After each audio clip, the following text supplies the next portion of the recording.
3:17 a.m. The clock on the wall has not been synchronized in 11 days.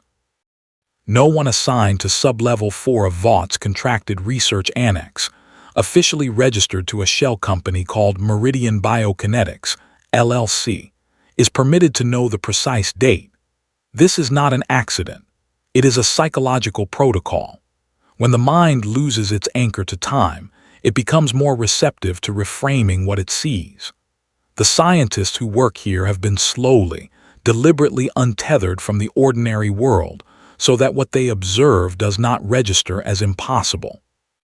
It registers instead as data. The chamber is 40 feet underground. The walls are reinforced polymer composite rated to withstand sustained explosive pressure. The overhead lighting operates at a frequency specifically calculated to suppress REM state cognition, a soft, humming blue-white that makes everything look like it exists just slightly outside of reality. There are 14 cameras mounted at different angles throughout the room. All 14 are recording. On the central examination table lies what the project documentation refers to as Subject Zero Null. It does not look like a weapon. It looks like a man. Tall, pale in a way that has nothing to do with pigmentation and everything to do with the complete absence of subcutaneous warmth. The features are sharp, composed, aristocratic in the way of old portraits, the kind of face that was painted rather than photographed, that belonged to a world where power was assumed rather than performed. The clothing it arrived in disintegrated during the initial exposure phase. It now wears a sterile examination gown that somehow looks wrong on it. Not because the gown doesn't fit, because the gown looks temporary and the body beneath it does not. Dr. Elaine Marsh stands 6 feet from the table with a biometric monitor in her hand. She is 41 years old. She has a PhD in regenerative cellular biology from Johns Hopkins and a secondary specialization in anomalous compound V interaction effects. She has worked in 4 black site research environments. She has seen things that would constitute genuine psychiatric emergencies if she reported them honestly. She does not report them honestly. She is, by every metric her employer uses, an excellent scientist. She is staring at the biometric readout, and she cannot make it mean something rational. Marsh, run the cardiac cycle scan again. Technician REVES, Doctor, I've run it 5 times. Marsh, run it again. The machine hums, the readout populates, the number does not change. 0 beats per minute. 0. Not flatlined in the way of death, flatlined in the way of a machine that has been switched off but retains its structural integrity perfectly. The cells are intact. The tissue is not decomposing. The neurological pathways are, and this is the part that made Reeves vomit quietly in the corridor 3 hours ago, active. Not in the chaotic, dying way of a body in trauma. Active in the ordered, purposeful way of a mind in thought. Something behind those closed eyes is thinking. It is not using a heartbeat to do it. Marsh, subject exhibits 0 cardiovascular function with sustained cellular viability and apparent neurological engagement. No compound V derivative should produce this result. The compound was administered to biological remains, not a living subject. The remains should have either rejected the compound or mutated at the cellular level consistent with prior trial outcomes. She pauses. Marsh, the remains did not mutate. The remains consolidated, as if the compound introduced something the tissue already knew how to use. She clicks her pen closed. She does not write the next thought, which is, as if the body was simply waiting for permission to return. 4:52 a.m. The first indication is thermal. The environmental control system registers a temperature drop of 0.3 degrees Celsius across the entire chamber simultaneously. Not from a vent, not from equipment malfunction, not from any identifiable source. The temperature simply becomes slightly less warm, as if the room itself has exhaled. Camera 4, positioned at the northeast corner, angled to capture the table from above, records the following sequence. The subject's left hand moves, not with the convulsive randomness of a body experiencing involuntary neurological stimulation, not with the slow, confused motion of someone emerging from sedation. The hand moves with the deliberate, unhurried quality of someone who has decided to move it. 4 fingers extend. The thumb follows. The hand rests open on the surface of the table, palm upward, and then, slowly, without any other part of the body shifting, the head turns. The eyes open. They are red. Not bloodshot, not irritated, not the product of subconjunctival hemorrhage or compound V vascular reaction. They are red in the way that implies that was always the color they were meant to be. Deep, dark, the precise shade of arterial. Blood viewed through old cathedral glass. They catch the blue-white light of the chamber and do not reflect it. They absorb it, the way a depth without a bottom absorbs everything thrown into it. The subject looks at camera 4. Not at the ceiling, not at the room in general confusion, not inward the way eyes look when a mind is still reassembling itself. At camera 4, specifically, as if it knew the camera was there before its eyes opened, as if the decision of where to look was made sometime earlier in whatever constitutes sleep for something that does not sleep. In the monitoring room adjacent to the chamber, 3 people are watching the feed. One of them, a senior Vought security contractor named Hollis, reaches for the radio. HOLLIS, we have movement on 0 all teams to stand by posit. The radio produces static. Then silence. Then Hollis realizes that his hand is very cold, and that the cold is moving up his arm in a way that has nothing to do with temperature. He does not finish the sentence, but his mouth stays open around the shape of it for a long moment, which camera 7 in the monitoring room records with perfect fidelity. 5:09 a.m. He walks slowly. This is the first thing that the surviving footage establishes, and it is the detail that will haunt every analyst who reviews it for the next 2 years. Not because slowness implies weakness, because slowness, in that corridor, surrounded by 23 armed security personnel in full tactical gear, implies something far more disturbing. It implies that there is no urgency. The guard's body cameras are still transmitting when he enters the corridor. The footage from their perspective shows a tall figure in a sterile examination gown that seems too thin, too fragile, too mundane for what it is containing. The figure walks toward them without acceleration, without theatrical posturing, without the aggressive forward momentum that every combat training manual identifies as the precursor to violence.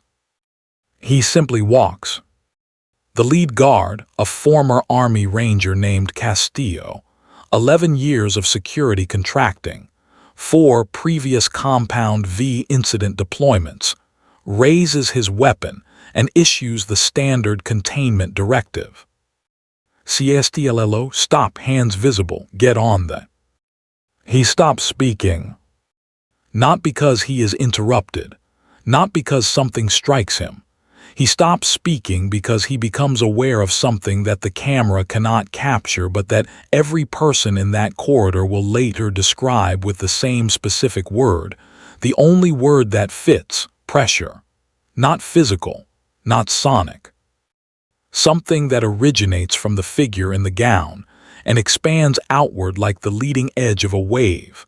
Not violent, not painful, simply present in a way that makes the nervous system understand, below the level of rational thought, that it is in proximity to something that has been alive longer than the nervous system's entire evolutionary lineage. The human brain, at its most fundamental layer, knows what a predator is. It has always known. Most of what civilization does is argue that knowledge into silence. In that corridor, the argument loses. Alucard, I am going to leave. A pause. He looks at Castillo with those red eyes, and Castillo later tells the debrief team, before the debrief team is quietly dissolved and its members reassigned, that being looked at felt like being read. Not assessed. Read. The way you read something written a long time ago in a language you only partially understand. You are going to attempt to prevent that. Another pause. I am curious whether you understand what happens next. Castillo, to his credit, opens fire. The footage from his body camera shows it clearly. Sustained automatic fire at center mass, close range, point blank. The figure does not dodge, does not deflect, does not accelerate toward them or use the substandard response of simply absorbing fire while advancing with obvious invulnerability. He stands in it. The rounds impact. The gown tears. And then the camera captures this, though the compression algorithm the footage uses was not designed to render it clearly, the wounds close. Not slowly. Not with the biological drama of compound V regeneration, the swelling and reknitting that Vought sups exhibit. They close the way water closes over a stone, completely, immediately, without evidence that they occurred. He is still standing in the same position. He has not moved. Alucard, now you understand. What happens next occupies 4 seconds of footage.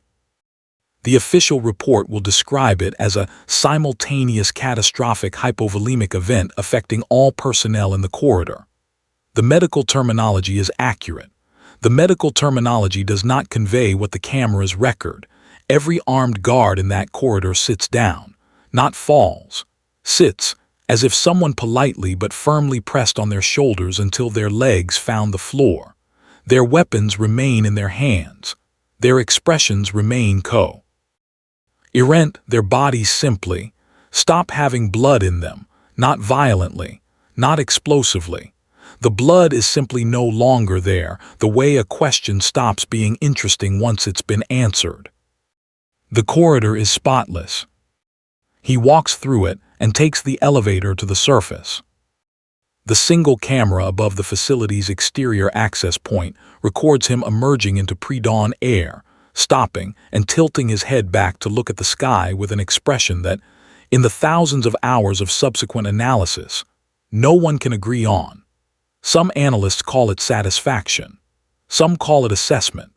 One analyst, in a note that is removed from the official record, writes, "He looks like someone who has been away a very long time and is deciding whether anything has changed." He walks north. The camera loses him at the tree line. The facility's official incident report, filed 6 hours later, reads, "Unknown pathogen event. Recommend environmental quarantine protocols pending investigation." 14 people saw what happened. 11 of them are still alive. None of them use the word pathogen when they describe it to each other. 9:03 a.m. The news about meridian biokinetics reaches Ashley Barrett through 3 layers of intermediary communication, each layer having softened it slightly more than the last, so that by the time it arrives at her desk, it has been transformed from "we have released something we do not understand and cannot contain" into "there has been an incident at a contracted research facility, requiring executive-level awareness." She reads it twice. She calls the number at the bottom of the memo. ASHLEY What does executive-level awareness mean in terms of, is this a PR situation or a legal situation or a voice on phone? It's a containment situation, Ashley. ASHLEY, containment of what? Silence. ASHLEY, containment of what? Voice on phone. We don't have a classification for it yet. She looks out at the Manhattan skyline through the floor-to-ceiling glass behind her desk. The city is doing what it always does, moving, consuming, performing its normalcy with the relentless conviction of something that has never seriously contemplated its own fragility. Somewhere in that city, or somewhere beyond it, or somewhere she cannot determine because the tracking systems reported a subject that registered on no sensor after the tree line, somewhere. Something is moving through the world that Vought does not have a classification for. This bothers her less than it should. This is, perhaps, the most honest thing about Ashley Barrett. She has worked for Vought long enough that the absence of a classification feels like a management problem rather than an existential one. ASHLEY, get me everything on what they were actually doing at that facility. Everything. Not the compliance version, the real version. And get me Homelander's schedule for the next 72 hours. Assistant OS, should I brief him on? ASHLEY, no, not yet. She does not explain the not yet. But later, when this conversation is reconstructed for the classified Senate subcommittee review, the pause before those two words will receive significant analytical attention. She already knows at some level that briefing Homelander requires knowing what you're briefing him on, and she does not know that yet. And more troublingly, she is not certain the information, once she has it, will be the kind of information that makes Homelander easier to manage. She suspects, with the instinct of someone who has spent years managing a weapon shaped like a person, that it will do the opposite. 11:47 p.m. The convoy consists of 4 armored vehicles. The manifest, the real manifest, not the one filed with the Interstate Transportation Authority, lists 14 individuals being transferred between private facilities for reasons the manifest does not specify in language that acknowledges what the individuals actually are, which is people who were acquired through a trafficking network that operates in the spaces between Vaught's semi-legitimate private security apparatus and the kind of criminal infrastructure that Compound V money quietly funds without anyone at the executive level ever having to acknowledge it directly. The drivers know the route. The guards know the protocol. The people in the back of the vehicles know nothing except that they are moving and that the movement is not in their interest. The convoy enters the Platte Bridge Tunnel at 11:47 p.m. It does not exit. 12:34 a.m. The first police unit arrives 47 minutes after a maintenance worker calls in a report of vehicles stopped in the tunnel without hazard lights. The officer, a 12-year veteran named Paulson, who has worked the I-95 corridor long enough to have developed a specific tolerance for the strange, approaches the lead vehicle with his flashlight. The vehicle is intact. The windows are intact. The tires are intact. He shines the light through the windshield. The driver is seated upright in his harness, both hands on the wheel, eyes forward. Expression, and Paulson will use this specific word in every subsequent account, the word that the incident report will try to replace with clinical language and cannot quite eliminate frozen. Not dead in the slack, collapsed way. Frozen in the taut, absolutely rigid way of a body that experienced the termination of its last moment so suddenly that it did not have time to release the expression it was wearing when that moment ended. The expression is terror. not the functional terror of someone facing a threat and calculating their response. The terminal terror of someone who had time to fully understand what was happening to them and no time to do anything but understand it. Paulson checks for a pulse. There is no pulse. There is also no wound, no blood, no visible cause. He moves to the second vehicle. Same configuration. 4 guards seated, harnesses engaged, weapons holstered, all 4 with the same expression, all 4 with no blood inside them. By the time he reaches the 4th vehicle, Paulson has stopped trying to find a rational framework for what he is looking at. He has entered the mode that experienced officers sometimes describe as recording. The mind stops interpreting and simply registers, because interpretation would require a category that doesn't exist. The people in the back of the 4th vehicle are alive. They are seated against the walls of the cargo area, knees drawn up, arms around themselves, not speaking. A woman, mid-30s, bruised, the kind of exhaustion on her face that accumulates over weeks rather than hours, looks at Paulson when he opens the door. He asks if everyone is all right. She does not answer immediately. She looks at him with eyes that have recalibrated what they are willing to call all right. Then she says, he asked them if they wanted to try. Paulson, who asked? Woman, the man in the red coat. Pause, he waited. While they shot at him, he just waited, like he already knew how it ended and he was giving them time to figure it out themselves. Paulson looks back down the tunnel. Empty, fluorescent lights humming. 14 armored guards seated upright in 4 intact vehicles. No blood anywhere. He looks back at the woman. Paulson, did he say anything else? She thinks about this. Woman, he said, you are free to go. And then he was gone, and the guards were, she gestures at the tunnel, a small motion that encompasses all of it. Paulson radios for backup. He does not know how to categorize the call. He starts with multiple casualties and then stops because casualties implies something identifiable.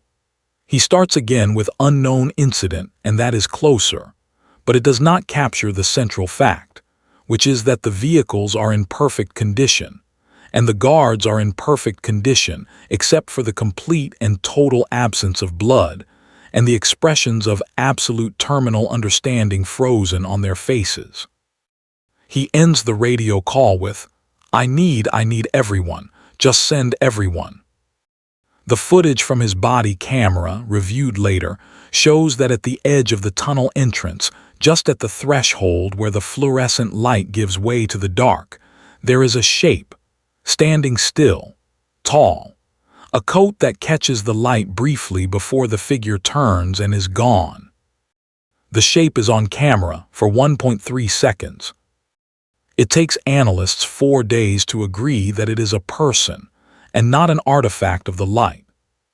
The tunnel incident produces the following simultaneous, contradictory, and entirely human responses.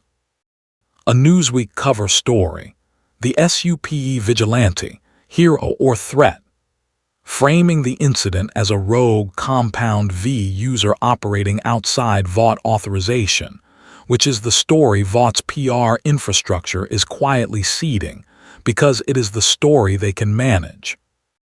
A Fox News segment, 17 minutes, arguing that the incident is a foreign bioweapon deployment, possibly Chinese or Russian, designed to destabilize American private security infrastructure, which is the story certain defense contractors prefer because it opens appropriations conversations. A Reddit thread, 300,000 upvotes. He killed traffickers and didn't touch the victims. Someone compile every incident. The thread is taken down within 6 hours and reposted 4 times.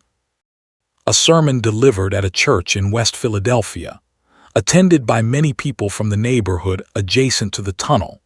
that does not name him, does not speculate about his origin, but describes, in careful theological language, the concept of a force that does not operate within human moral frameworks but whose outcomes occasionally align with human moral intuitions, and asks its congregation to consider whether alignment is the same as goodness, and whether that question matters when your alternative was the convoy. Vought issues a statement confirming that it is aware of an isolated incident involving an unaffiliate individual, and that it takes all vigilante activity seriously, and that our heroes are monitoring the situation. The statement is written by a committee of 6 people who know it is a lie and 4 people who have not been told enough to know it is a lie, which is the optimal committee composition for producing this kind of statement. Homelander does not comment. He is asked, at a charity appearance in Chicago 2 days after the tunnel incident, by a journalist who probably should have known better, whether Vought's America's greatest hero has any response to what some people are calling an apparent display of power, exceeding conventional supe capability. He turns to look at the journalist. He smiles. Homelander, there is no supe on this earth more powerful than me. That is a fact, not a claim, a fact. So whatever happened in that tunnel, I'd encourage everyone to take a breath and wait for the real story, which Vought will provide. He holds the smile for exactly the right amount of time. Then he moves to the next question. That night in his private quarters at Vought Tower, he watches the tunnel footage for the 6th time. He watches the shape at the threshold. He watches it for 1.3 seconds. He closes the laptop. He does not sleep. 2:19 a.m. The thing about John is that he has never, not once in his conscious life, experienced the sensation of not knowing where the ceiling is. He understands this metaphorically, but he means it literally. There has always been a ceiling, a maximum force he could apply, a point beyond which things break, whether those things are building materials or human bodies or other sups. He has tested the ceiling many times. He has found it satisfying that the ceiling keeps proving to be very high. He has organized his entire psychological architecture around the certainty that the ceiling exists, and that he is the only one who has come close to it. The tunnel footage does not show someone approaching the ceiling. The tunnel footage shows someone for whom the concept of a ceiling appears not to have been installed. He replays it again, the shape at the threshold, 1.3 seconds. Homelander, what are you? Not a question. The inflection is wrong for a question. It is the verbal equivalent of pressing on a wall and finding that it does not press back. He has been angry before. He has been afraid before, in the technical sense of registering threat stimuli, though he has never been afraid in the operational sense of adjusting his behavior in response to those stimuli.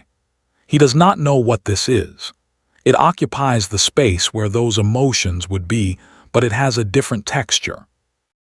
It is more like the feeling of looking at a map and noticing that a section of territory has been labeled in a language you don't recognize, and understanding that the label describes something real and not knowing what it says. He gets up from the couch. He goes to the window. Manhattan below, all of it lit, all of it moving, all of it organized at some fundamental level, around the implicit understanding that he exists and that his existence is the upper limit of what is possible. He thinks about the guards in the tunnel, seated upright, weapons in hand, nothing wrong with them except the total absence of blood and the expression on their faces. He has produced that expression before, the terminal understanding expression. He knows what it means.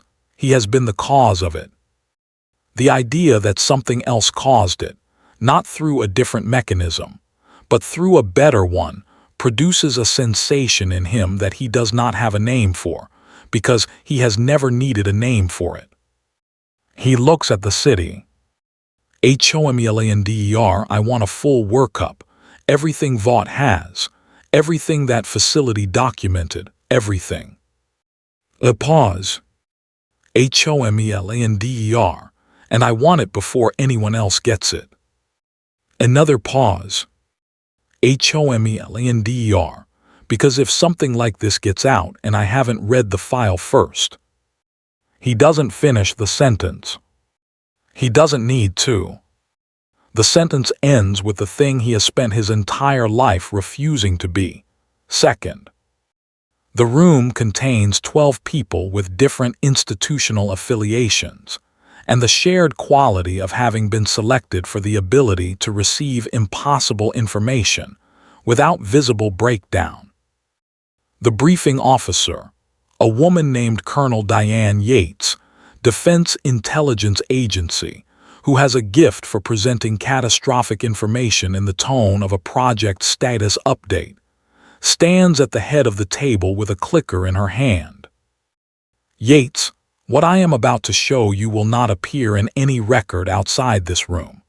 If it does appear in any record outside this room, the person responsible will experience consequences that are not listed in any regulation, because no regulation anticipated the need to list them. She clicks to the first slide. It is the tunnel footage, the shape at the threshold. Yates, 11 days ago, a Vought contracted research facility experienced an incident. The full record of what that facility was doing has been acquired and is classified above the level of anyone in this room except me. What I can tell you is, they were attempting to produce an asset. What they produced is, she pauses, considers, and selects her word with visible care, something else. She clicks to the next slide. Biometric data, heart rate 0, body temperature ambient, cellular viability 100%. The room is silent in a specific way, the silence of people who understand what they are looking at and are waiting for someone else to name it first. The entity has been observed at 4 additional locations since the facility incident. All 4 locations involve the movement of people against their will through organized criminal networks with indirect Vought financial connections. All 4 locations resulted in the deaths of armed combatants with no conventional evidence of cause. No survivors in the combatant category. 0 casualties in the victim category. A man across the table, NSA, and it shows in the particular quality of his skepticism, raises his hand. NSA analyst, it's targeting Vought infrastructure. Yates, it is targeting violence. Vought infrastructure is a subset of violence. But no, we cannot confirm intentional institutional targeting. NSA analyst, what's the difference? Yates, the difference is whether we can negotiate with it. The room considers this. Yates, current doctrine is shifting from elimination to observation. Every engagement attempt has produced 0 measurable vulnerability and 100% personnel loss. We are now treating each subsequent encounter as a data acquisition opportunity. A military attaché at the far end. What are we acquiring data on? Yates, behavior patterns, decision thresholds. We want to know if there is a code, if the behavior is organized by rules, if there are rules. Military attaché, then there are limits. Yates, exactly. She clicks to the next slide. It is blank except for a single word. The word is patience. Yates, our current strategy is patience. We observe, we document, we wait for a variable that changes. Any questions? The NSA analyst raises his hand again. NSA analyst, what do we call it? Yates looks at him.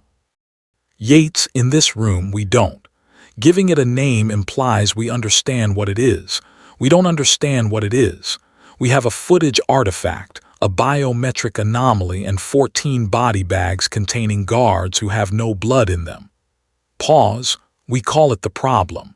When we understand it, we'll give it a name. She clicks off the projector. The room sits in the dark for a moment before someone finds the light switch. No one looks at anyone else on the way out. He stands on a roof. This is not strategic positioning. He does not need high ground. He does not need sight lines. He stands on the roof because the city from above produces something in him that is not quite nostalgia. Nostalgia requires a relationship to time that he has long since outgrown, but resembles it in the way that a coastline resembles the map of itself. A general accuracy, an essential truth with the specific details altered by centuries. He has been in cities before. Many cities. Cities that no longer exist. Cities that exist now under different names. Cities that he walked through when they were building the first walls and returned to when they were building the last museums, and found both experiences equally revealing about the nature of the thing doing the building. This city is very loud. Not in the sound sense, in the intention sense. Everything in it is competing to be noticed, to be chosen, to assert primacy. The advertisements are 40 feet tall. The sup's faces on building side screens are lit bright enough to compete with ambient light. The architecture reaches upward with the specific ambition of things that are afraid of being ignored. He finds this both familiar and unchanged. Power has always been a performance for the benefit of those who need to be reminded that it exists. He has never needed a performance. He turns his head slightly. Somewhere below, in a building 3 blocks east, 6 men are discussing something in the particular register of people who have decided on a thing and are distributing the roles. He can hear the specific quality of that conversation, the way a tuning fork hears its own frequency. It is not supernatural. It is simply very old attention directed at a very old pattern. He has been listening to that pattern since before this city had a name. He steps off the roof. He does not fall in the way that bodies fall. He descends in the way that a decision resolves completely, without hesitation, with the absolute conviction of something that has already processed the outcome and found it acceptable. The 6 men do not hear him coming. This is the last night. They will make the plans they have been making. He does not feel triumphant about this. He does not feel anything about this that would map onto a human emotional vocabulary with precision. There is something present in him as he moves through the dark toward the building, something that a careful observer might describe as purpose, but purpose implies an external goal, and what he moves toward is not external. It is simply the next iteration of the thing he has always done, the single continuous action that his existence performs across centuries with the patience of a tide. The lights in the building go out. Not because he turned them off. Because the men inside them stopped needing them.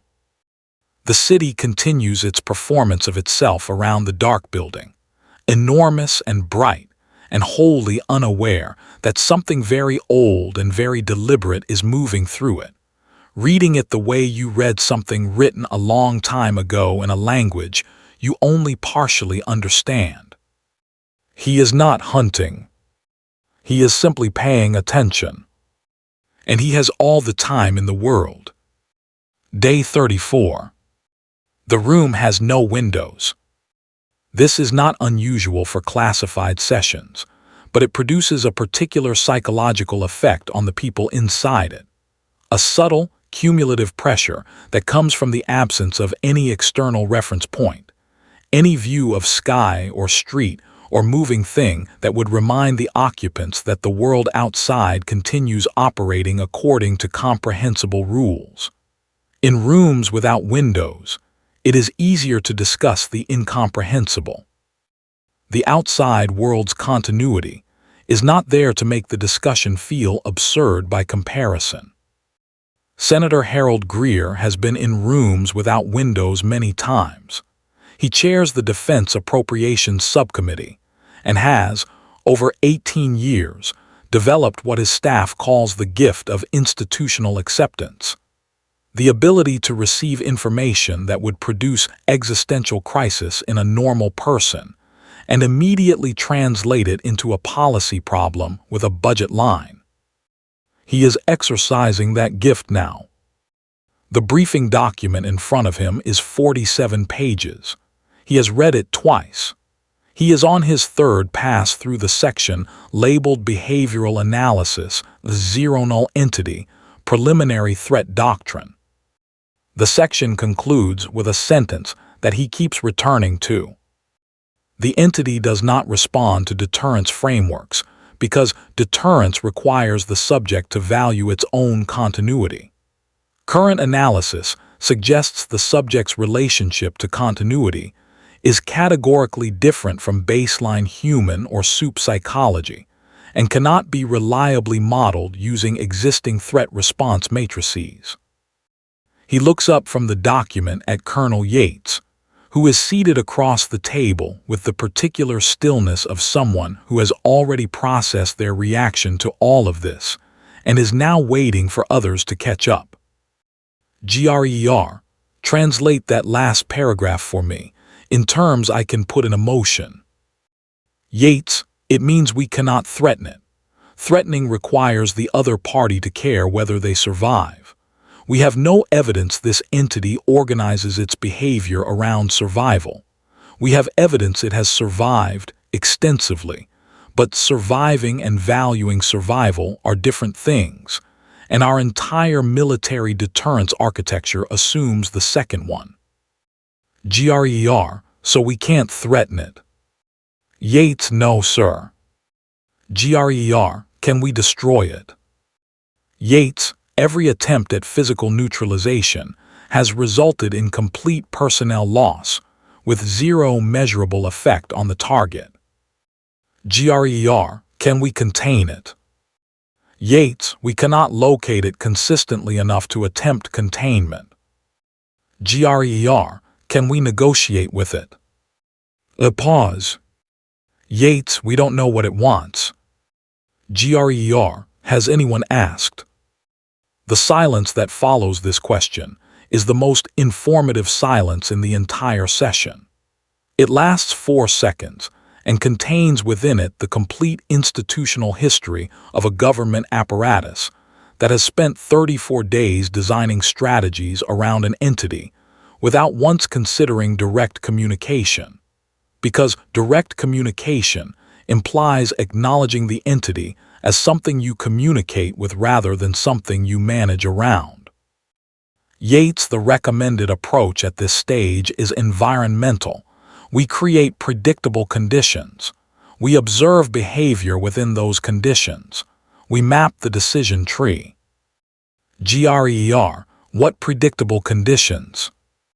Yates opens a secondary folder. She slides a document across the table. Greer reads the title. He reads it again. GRER, you want to manufacture a purge. Yates, we want to manufacture a controlled high-density violence event in a designated urban area. A 12-hour suspension of emergency services in select precincts, framed publicly as a crime reduction pilot program based on existing academic release theory research.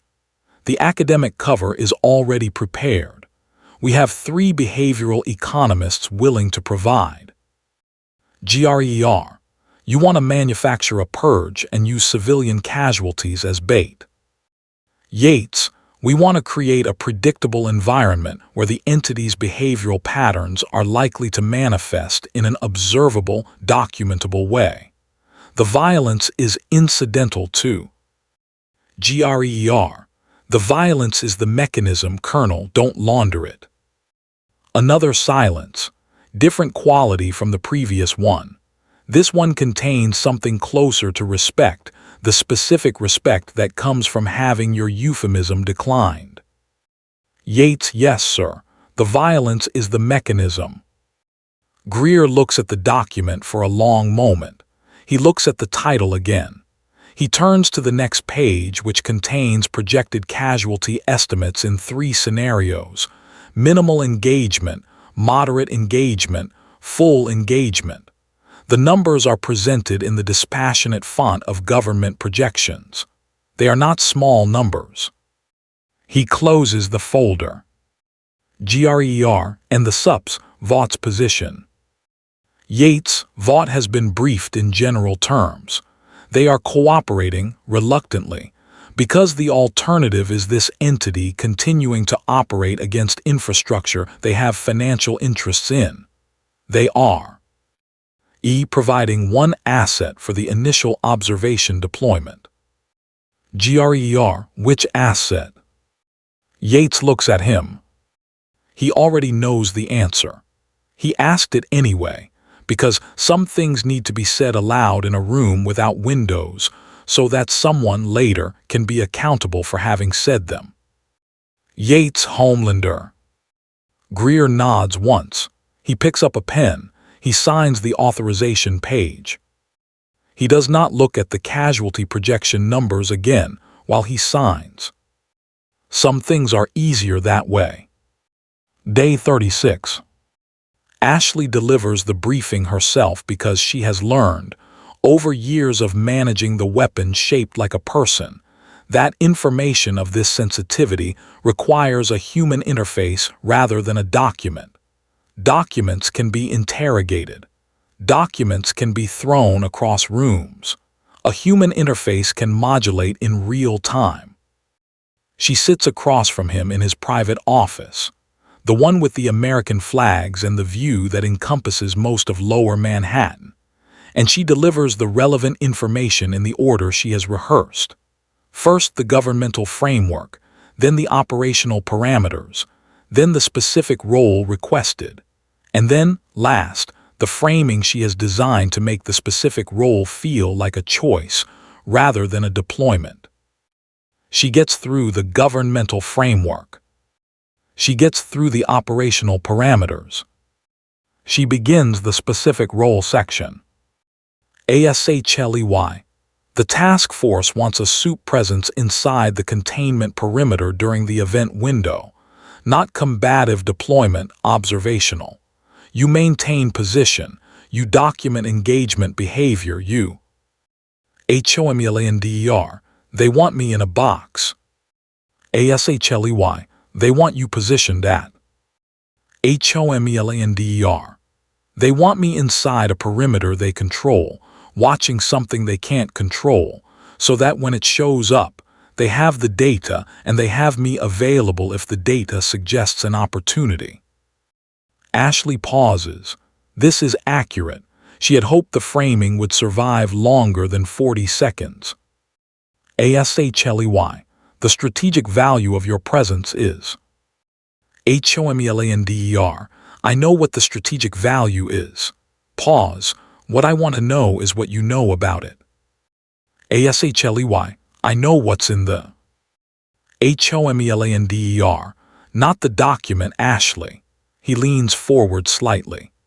You've been managing information about this thing for 36 days, and I have received exactly 3 memos, all of which were written to tell me as little as possible while appearing to tell me something. So I want to know, what do you know? Not the committee version. Yours. Ashley looks at him. This is the specific difficulty of her job rendered in a single moment. She is the intermediary between an institution that needs to control information and a weapon that can hear her heartbeat and will notice if it changes. She keeps her heartbeat where it is through an act of will that she has trained for years. ASHLEY. I know it came out of a facility that was doing things Vought should not have been doing. I know it has been operating for 36 days in a pattern that is consistent and purposeful, and has not produced a single outcome that any reasonable person would identify as random or uncontrolled. I know that every team that has engaged it directly has not engaged anything after that. And I know, she pauses, and this pause is not managed, it is genuine, which is why it is the most informative pause in the conversation, that the facility footage shows it walking out, not fighting out, walking, like it had somewhere to be. Homelander looks at her for a long moment. Homelander, that's the part that bothers you. Ashley, that's the part that bothers everyone.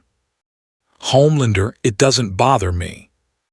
He says this with the specific conviction of someone for whom it is not entirely true. Ashley, who has spent years learning the acoustics of his certainty, hears the frequency underneath it. Not doubt exactly, but the place where doubt would be if he allowed it to exist. A negative space in the architecture of his confidence, shaped precisely like the thing he is refusing to feel. She does not note this aloud.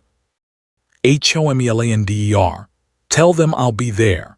Tell them I'm doing it as a professional courtesy, not an assignment. Tell them, he points at her, not aggressively, with the casual authority of someone accustomed to the gesture meaning something.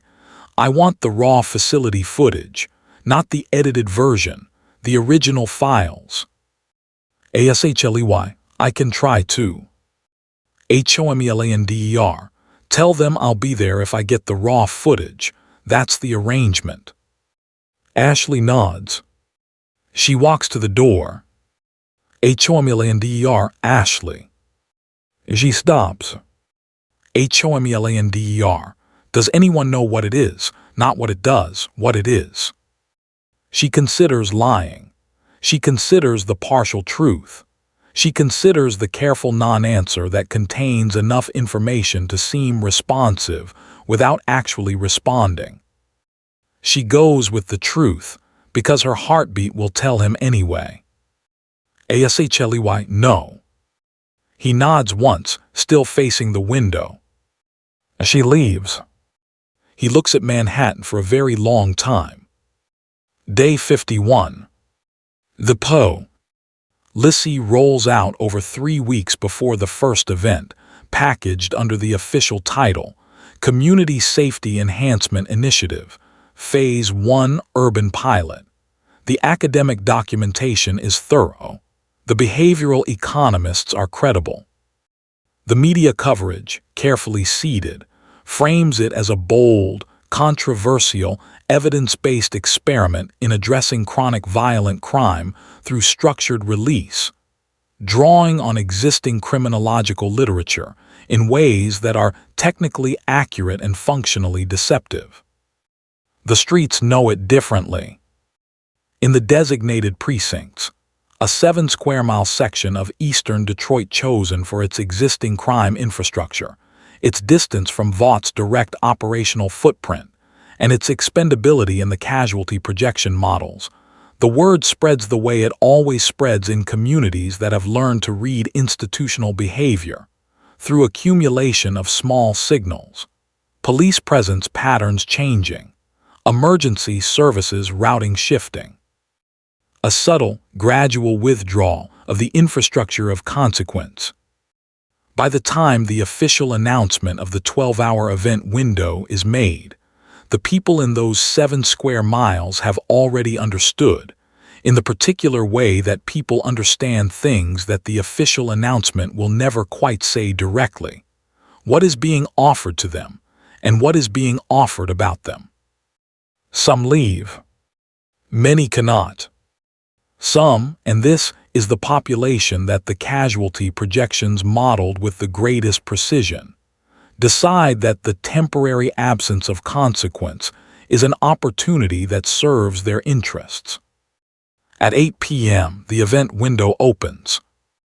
By 8:47 p.m., the first fires are visible from the task force's aerial observation position, a modified surveillance drone fleet operating at altitude, feeding real-time footage to a monitoring station 17 miles outside the perimeter where Colonel Yates and a team of 12 analysts watch 17 simultaneous screens, with the careful attention of scientists waiting for a reaction to occur in a controlled environment. Homelander lands inside the perimeter at 9:03 p.m. He is in civilian tactical gear, no cape, no insignia. The task force requested this.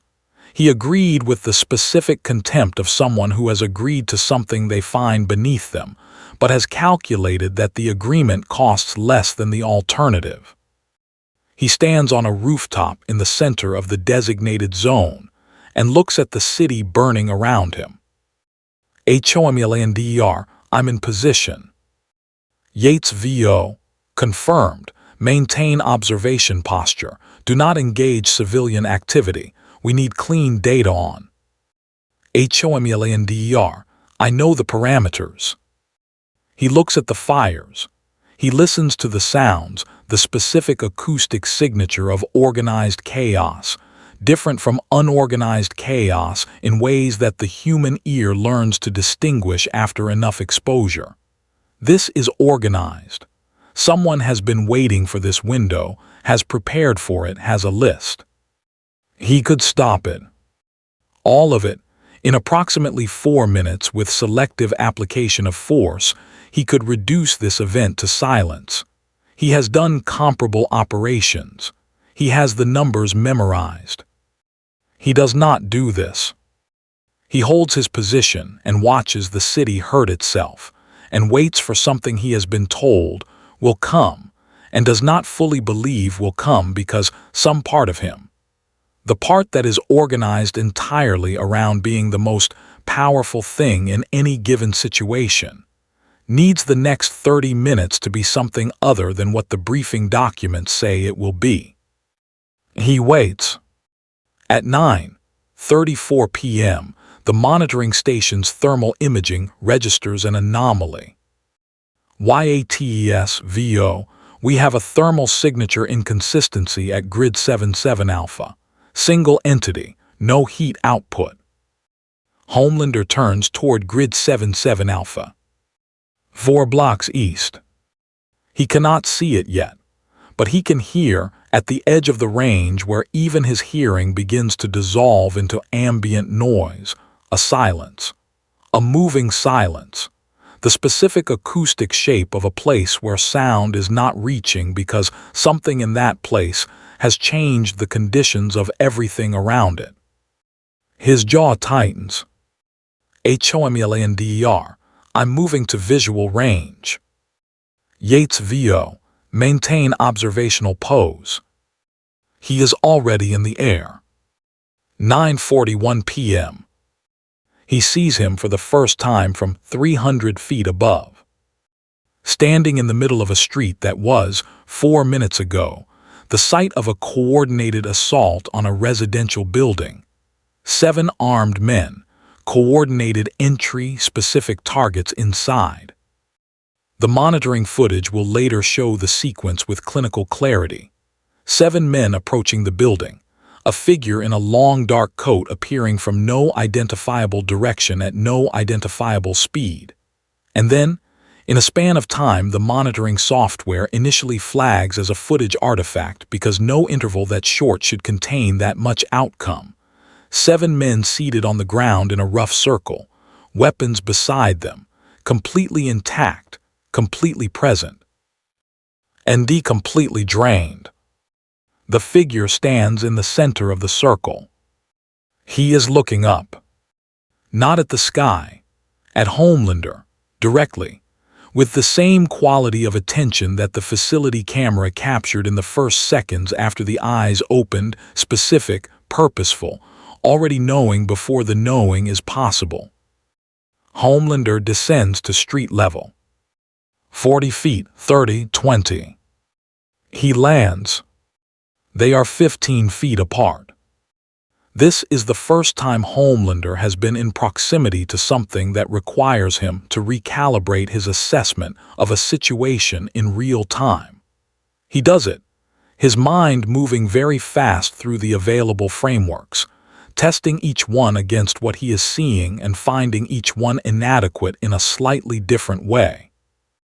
The frameworks are Threat doesn't fit, no aggressive posture. Peer doesn't fit, no competitive register. Subject doesn't fit, subjects don't look at you the way this thing is looking at him, which is the way you look at something you have seen many iterations of before and find neither surprising nor particularly interesting. The looking is the thing. It is not the red eyes, though those are registering in his nervous system, in a way that he will spend a considerable amount of subsequent time refusing to acknowledge. It is not the stillness, though the quality of the stillness, absolute, total, the stillness of something that does not shift its weight or adjust its breathing, because it does not have weight to shift or breathing to adjust, produces a specific response in the older parts of his brain that the newer parts are currently working very hard to override. It is the looking. He has been looked at in every possible way, adoringly, fearfully, strategically, resentfully, professionally. He has been assessed, worshipped, studied, and despised through the medium of other people's eyes, and he has always, without exception, been the referent, the thing the eyes are organizing themselves in response to. These eyes are not organizing themselves in response to him. They are observing him the way you observe something that exists within a category you established long before it arrived. Homelander, you're the one they've been looking for. Alucard, they have not been looking for me. They have been looking for an explanation for me. These are different projects. His voice is low, not quiet in the way of restraint, quiet in the way of something that does not need volume to reach you. It arrives with the completeness of a thought that has been constructed carefully over a long time and is now being shared at the precise moment of its relevance. Homelander, you've been operating in my jurisdiction. Alucard, your jurisdiction. Not a question, a repetition with a specific inflection, the inflection of someone returning a word to you so you can hear what it sounds like from the outside. Homelander, this country, these cities, Vought operates here, I operate here, whatever you think you're doing. Alucard, I am doing what I have always done. Pause, what you describe as jurisdiction I would describe as a very recent arrangement. Another pause, you are very young. Homelander's expression does not change. This is an act of significant discipline. Homelander, I'm going to need you to come with me. Alucard, no. The simplicity of it, one syllable, no elaboration, no aggression, no posturing, just the flat, absolute, architectural no of something that has considered the proposition and found it not threatening, not offensive, simply incorrect, the way you decline a mathematical error. Homelander, that wasn't a request. Alucard, I know. The silence between them has a texture now. It is not the silence of two forces preparing to engage. It is the silence of an asymmetry becoming visible. The moment when one party in a confrontation realizes that the confrontation is being experienced in fundamentally different ways by each participant, and that the difference is not in their relative power, but in their relative relationship to the concept of the confrontation itself. Homelander attacks first. He goes to maximum output immediately. This is not his standard approach. His standard approach involves escalation, a performance of restraint followed by revelation, the narrative of the capable thing choosing to be gentle until the moment it chooses otherwise. He performs this arc because it is compelling and because it has always been sufficient. He skips the arc. The heat vision hits at the full sustained output he uses for structural demolition, the rating that Vought's internal documents classify as terminal against all known organic and inorganic targets. It hits the figure in the dark coat, and the figure stands in it. The coat burns. The skin beneath the coat burns. The street around him scorches and the air above him shimmers with the thermal distortion of something receiving an amount of energy that no biological system should survive receiving. He stands in it. Not invulnerably, the way Homelander stands in things, the way that implies the thing isn't really happening to you. In it.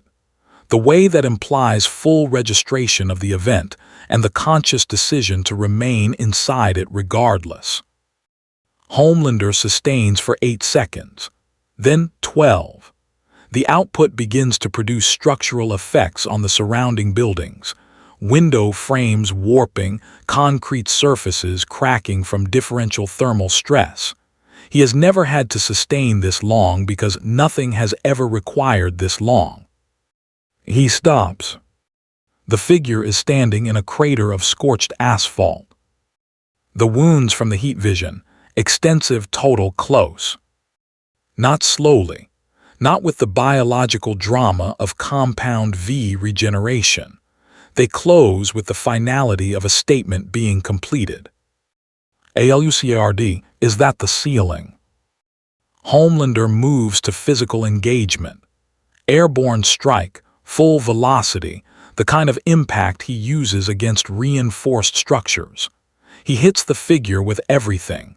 The full kinetic mass of his body accelerated to the upper limit of his speed, the kind of force that has leveled buildings.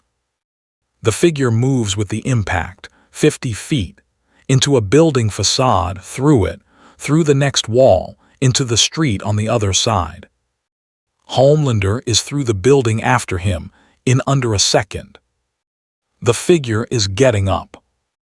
Not with the dazed slowness of something that has absorbed trauma.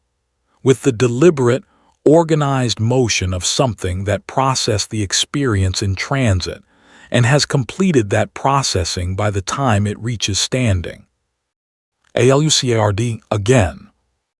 What happens in the next 26 minutes will be reconstructed later from 17 angles of monitoring drone footage, Homelander's own earpiece audio, and the corroborating testimony of 12 analysts watching the monitoring station, feeds in a silence that progressively deepens as the footage continues. The summary is this. Homelander applies every instrument of force he possesses. Sustained heat vision at varying frequencies, sonic shockwaves produced at volume ranges that cause structural failure in the surrounding buildings, physical engagement at maximum velocity, an improvised projectile attack using vehicles, sustained aerial bombardment where he uses the kinetic energy of his own body as the weapon across 30 consecutive impacts. The figure absorbs, reforms, reorients, and remains standing after each one. He does not counterattack. This is the detail that the analysts flag first, that Colonel Yates circles in red on her transcript, that will produce 18 months of subsequent behavioral analysis. He does not counterattack. He receives every instrument of Homelander's violence, and he stands in it, and he reforms, and he looks at Homelander with those red eyes, and he waits. He is studying. He is learning the ceiling. And somewhere in the 14th minute, Homelander begins to understand this, begins to understand that the patience is not passivity, that the endurance is not the point, that what is happening is not a fight but a measurement. And the understanding produces something in him that he has never had to manage before in a physical engagement. Doubt. Not about his power. His power is functioning at 100%. He knows this because he can feel it, because the instruments confirm it, because there is not a single component of his capability that is not being applied. The doubt is not, am I strong enough? The doubt is, does strong enough mean anything here? At 10:17 p.m., Homelander stops. He is hovering 30 feet above the street. His tactical gear is destroyed. He is breathing hard, not from physical depletion, because his physiology does not deplete in conventional ways, but from something that mimics depletion, something that lives in the same register as exhaustion without being its physiological equivalent. Something more like the sensation of running a calculation repeatedly and getting the same answer and the answer being wrong. The figure stands below him in the ruined street, looking up, waiting. Homelander, what are you? Not the way he said it in his apartment 36 days ago. That version was analytical, the question of someone pressing on a wall. This version is something else. This version is what the question sounds like when you have pressed on the wall with everything you have, and the wall has not moved and you are still pressing, and you are asking the question of the wall itself, knowing it can hear you, not certain it will answer. Alucard, I am the thing that was here before the first wall was built, before the first city decided it needed a protector, before the first powerful man decided that power made him permanent. A pause. Alucard, you are very impressive in the context of what you come from.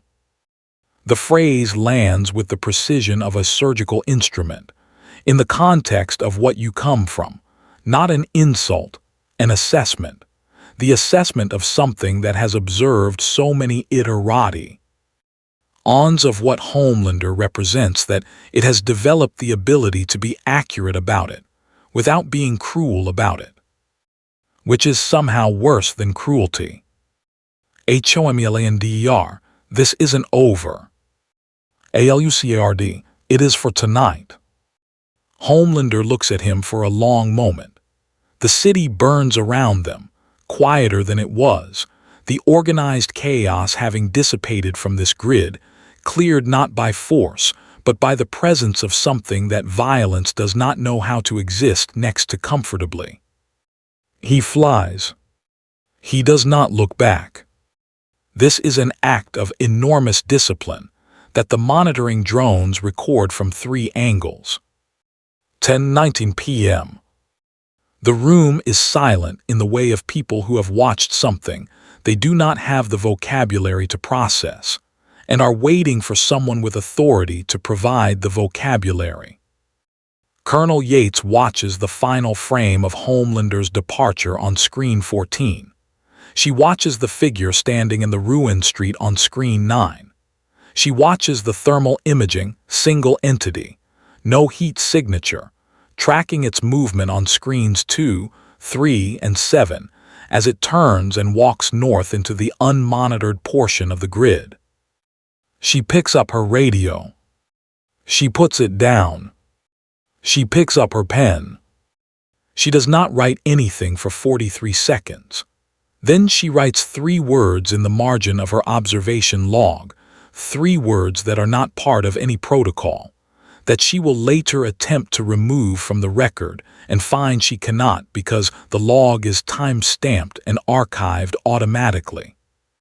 The 3 words are, he walked away. Not the entity withdrew. Not the entity disengaged. Not the bureaucratic language that would make the event manageable by placing it inside a framework of institutional decision-making. He walked away. She stares at it. Then she writes underneath, Homelander withdrew first. She closes the log. She begins composing the briefing for the Senate subcommittee. She writes the briefing in the carefully laundered language of institutional documentation. She translates he walked away into entity exhibited voluntary disengagement following extended contact, and she translates Homelander withdrew first into Vought asset maintained observational posture and extracted in accordance with protocol parameters. And by the time the briefing is finished, it is accurate in every individual word and completely false in its cumulative meaning, which is the highest form of institutional document. But in the margin of her observation log, in handwriting that is slightly less controlled than her usual handwriting, because her hand was not quite steady when she wrote it, the original version remains. He walked away. Homelander withdrew first. The story does not break officially. It breaks in the way that true things break when institutions are trying to prevent them from breaking, obliquely, incompletely, through accumulation rather than announcement.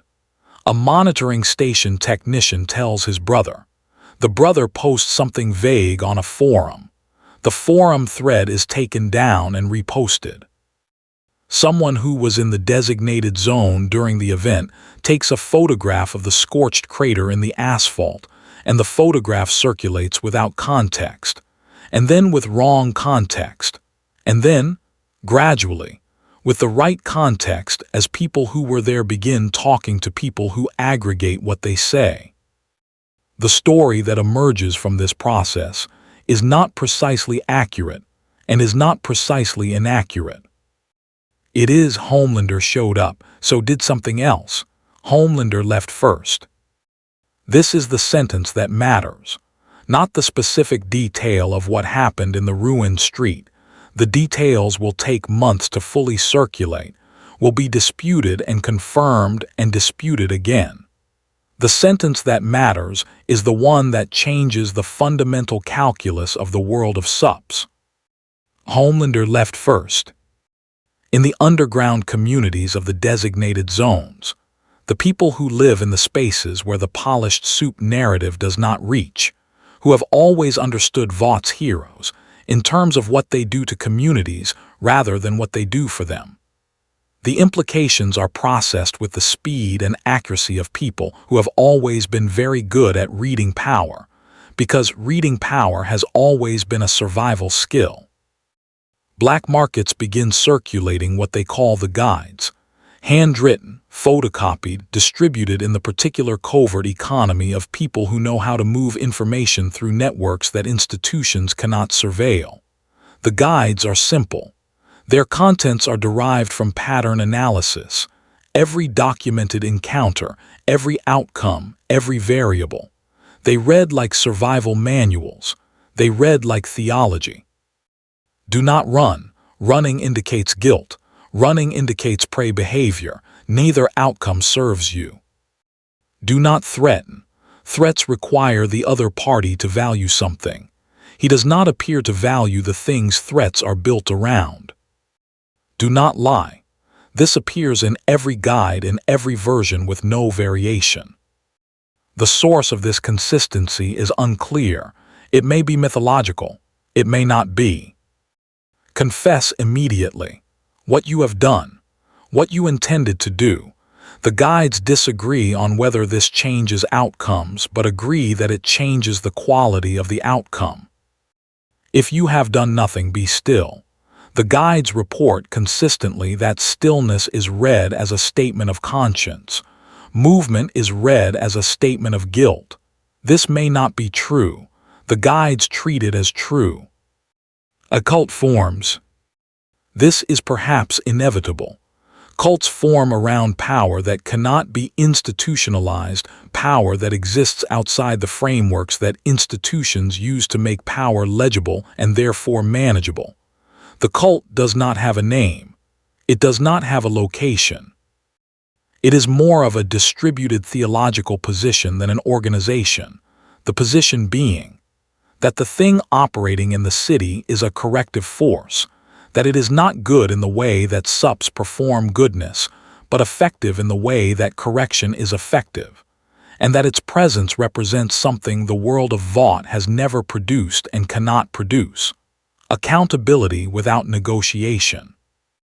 Victim families begin leaving messages in abandoned buildings, on walls, on the floors of tunnels, in the spaces between the official city and the city that operates underneath it. The messages are not prayers exactly. They are more like reports, accounts of violence that has gone unpunished. Names, locations, descriptions. Whether he reads them is unknown. The violence described in the messages has a pattern of resolving. Day 59. He has not taken a public engagement in 11 days. Ashley has covered this carefully with the infrastructure of managed narrative that Vought has spent 2 decades building, but the absence is beginning to produce questions that the infrastructure cannot fully absorb. He has always been present. Presence is the foundation of his psychological contract with the public. Absence produces a specific kind of anxiety in the systems built around his presence. The anxiety of a structure discovering that what it was built on may be less permanent than advertised. He is in his apartment. He has watched the facility footage 47 times. He has watched the monitoring station footage from the event night, the raw footage, which he received 3 days after he demanded it, which he has reviewed in its entirety 9 times. 137 minutes of material from 17 camera angles, of which approximately 34 minutes are directly relevant to what he needs to understand. He has watched those 34 minutes more times than he has counted. He is watching them now. He pauses on a specific frame, 10:04, 17 p.m. Camera 9. The figure standing in the middle of the ruined street during a moment when Homelander is repositioning for another approach, a brief interval of stillness between engagements. The figure is not using the interval to prepare a counterattack, is not moving, is not doing anything that resembles strategic thinking in the conventional sense. He is watching Homelander with a quality of attention that, and this is the thing Homelander has come back to 47 times, the thing he cannot resolve, the thing that sits in the part of his mind that is normally occupied by certainty and now is occupied by something else entirely, is not interested, not afraid, not impressed, not challenged. Interested. The interested attention of something that is observing a category of phenomenon it has seen before and is comparing this instance against its records.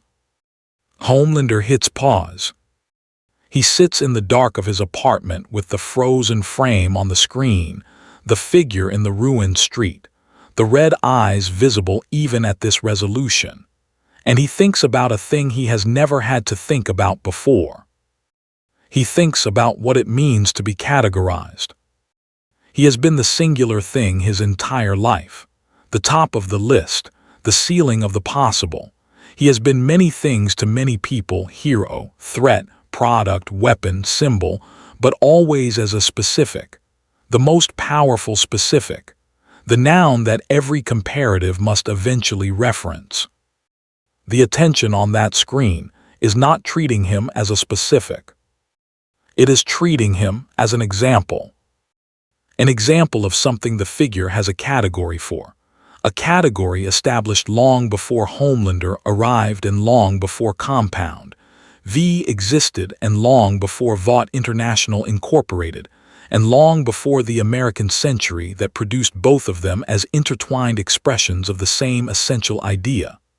That power, organized and branded and deployed with sufficient conviction, produces something like permanence. He is an example of that idea. And the thing on the screen has watched that idea operate for a very long time, in many forms, in many contexts, and has developed not contempt for it, not admiration, but the specific, detached interest of something that finds the idea illuminating out human nature without finding the particular instance of it. Homelander, John, the most powerful supe in the world, especially significant. Homelander to the frozen screen, to the red eyes in the frame in a voice that is completely private, that no one in his life has ever heard, that contains none of the performance, none of the certainty, none of the architecture. I'm not an example. The frozen screen does not respond. The red eyes in the frame continue their particular quality of attention, unchanged, unimpressed, interested. He closes the laptop. He sits in the dark. After a long time he says, "I'm not." The dark does not argue. But neither does it agree. 3 weeks after the event night, a measurable behavioral shift begins to register in the designated zones and the surrounding precincts. Crime statistics, the real ones, not the ones shaped by reporting decisions, show a pattern that defies the standard models. Violent crime in the areas where the guides have circulated most densely drops by 31%. This is not because law enforcement has improved. Law enforcement has not improved. This is not because economic conditions have improved. They have not. It drops because the calculation has changed. The calculation of violence, the unconscious, constant arithmetic that operates in environments where violence is a tool, where the risk-reward ratio of harmful action is the fundamental currency of power, has been recalibrated by the introduction of a variable the existing models have no slot for. The variable is not, you might get caught. Getting caught is a known risk. It has a probability, a likely consequence, a manageable equation. The variable is, he might come. You cannot calculate a probability for him. You cannot assess a likely consequence because the consequence does not operate within the existing consequence framework. You cannot manage the equation because the equation requires knowing what the other party values, and what he values is not money or power or safety, or any of the currencies that consequence frameworks are built in. The uncertainty itself becomes the deterrent. This is, Colonel Yates notes in a private memo that is not shared with the Senate subcommittee, more effective than any enforcement mechanism the task force has ever deployed. And it costs nothing. And it operates without institutional infrastructure. And it cannot be turned off or redirected or repurposed because it does not belong to any institution. It belongs to the fact of him. She finds this, and she chooses this word carefully, writing it and then staring at it and deciding to let it stand elegant. And then underneath, and completely outside our control, which means it is not a solution. It is a condition. We have not solved the problem. We have become inhabitants of it. She stares at that sentence for a long time. Then she writes the last line of the memo, the one she will not include in any official document, the one she writes because some truths require the act of writing them even if no one reads them. The city has not been made safer by an institution. It has been made quieter by a presence. And the difference between those two things is the entire distance between civilization and the thing that civilization has always been trying to replace. She closes the memo. Outside the window, she has a window. She has always insisted on offices with windows. The city continues its performance. Somewhere in it, or perhaps outside it, or perhaps somewhere between the spaces it does not know how to map, something very old and very patient is paying attention. And the city, without knowing how or why, is beginning to behave accordingly. Day 89. Billy Butcher does not believe in monsters. This is a philosophical position he has maintained with considerable discipline across a life that has given him extensive reasons to revise it. He believes in damage. He believes in systems. He believes in the specific, reproducible human capacity to construct arrangements of power that protect the powerful from the consequences of being powerful. And he believes in the equally specific, reproducible human capacity of those arrangements to grind everything else into material. He believes in supes, not as a category of being but as a category of product, something manufactured, something with a supply chain and a marketing department and a liability structure, something that, whatever it looks like from the outside, is fundamentally an institutional object. A tool that has been given a face and a mythology and enough autonomy to perform spontaneity while remaining, at its core, a function of the system that produced it. This belief has served him well. It has given him a framework for understanding what he is fighting and how to fight it and what winning might look like. You do not fight the soup. You fight the institution. You find the supply chain and you cut it. You find the liability structure and you threaten it. You find the face behind the mythology and you show it to people in sufficient quantity that the mythology collapses under the weight of its own evidence. He has been operating on this framework for years. He is revising it now.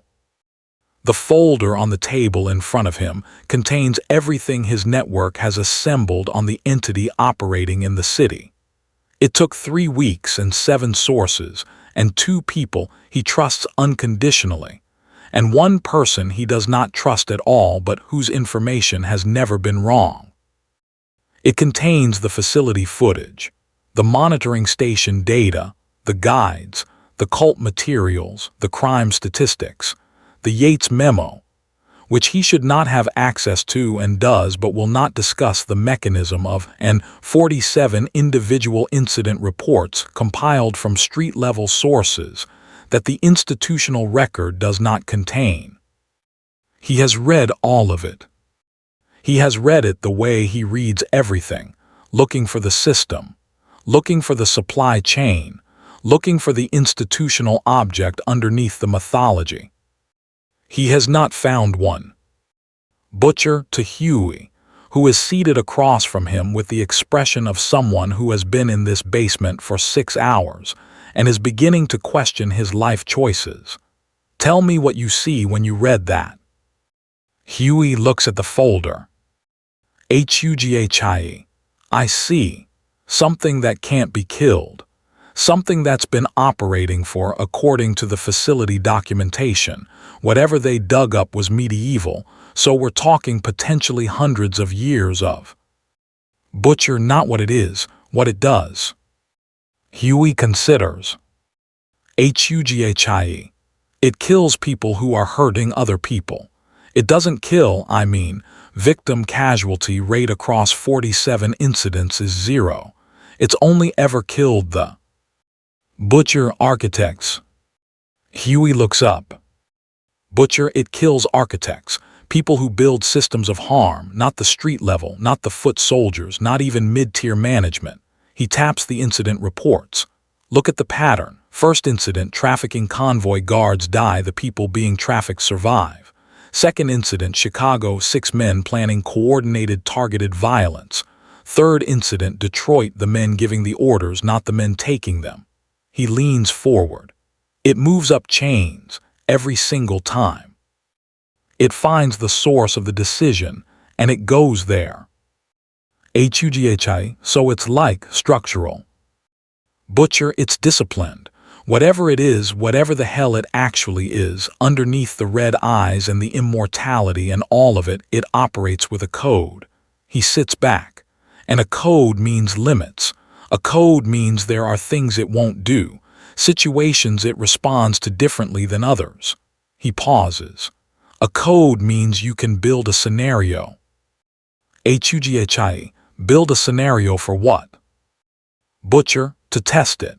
He looks at Huey with the expression he wears when he has already decided on something and is providing the other person the courtesy of the appearance of a conversation.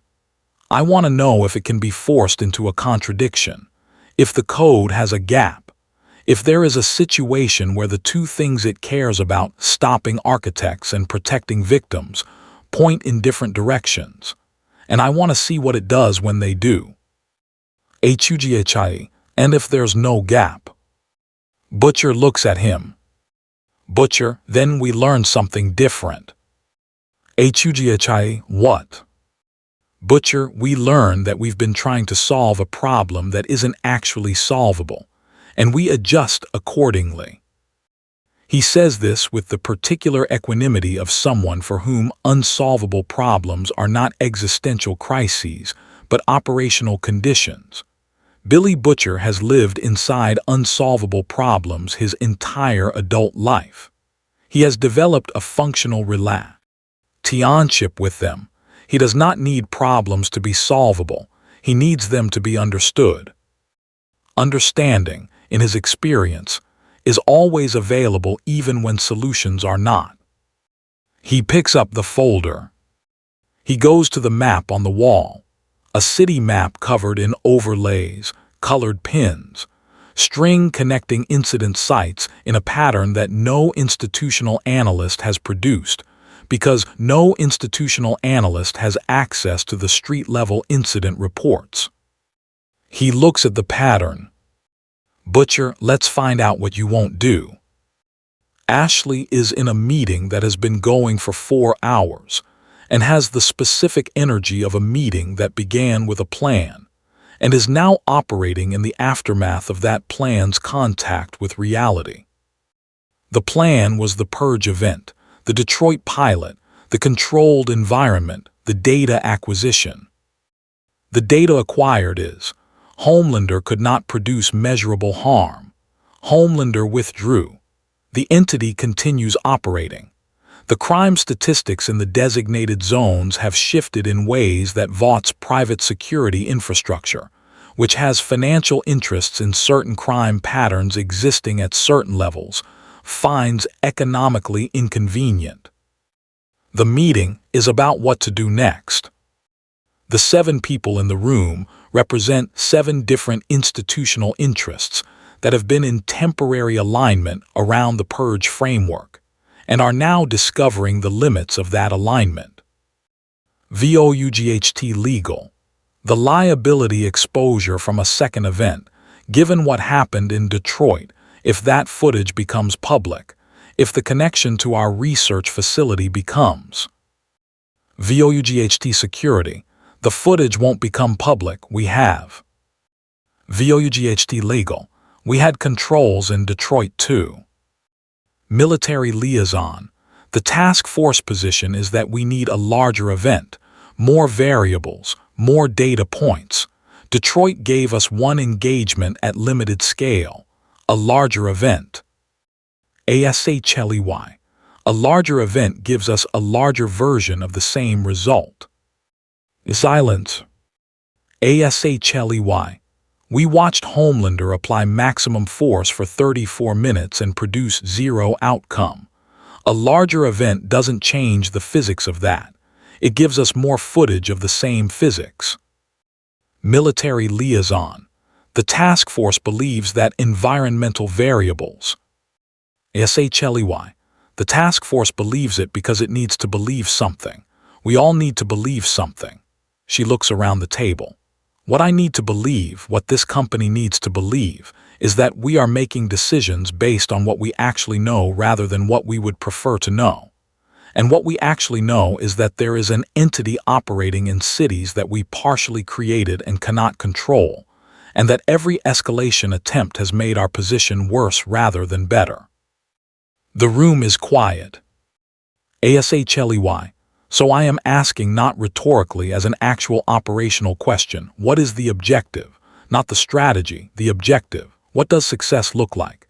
Because if success means elimination, we have 34 minutes of footage that suggests elimination is not currently achievable.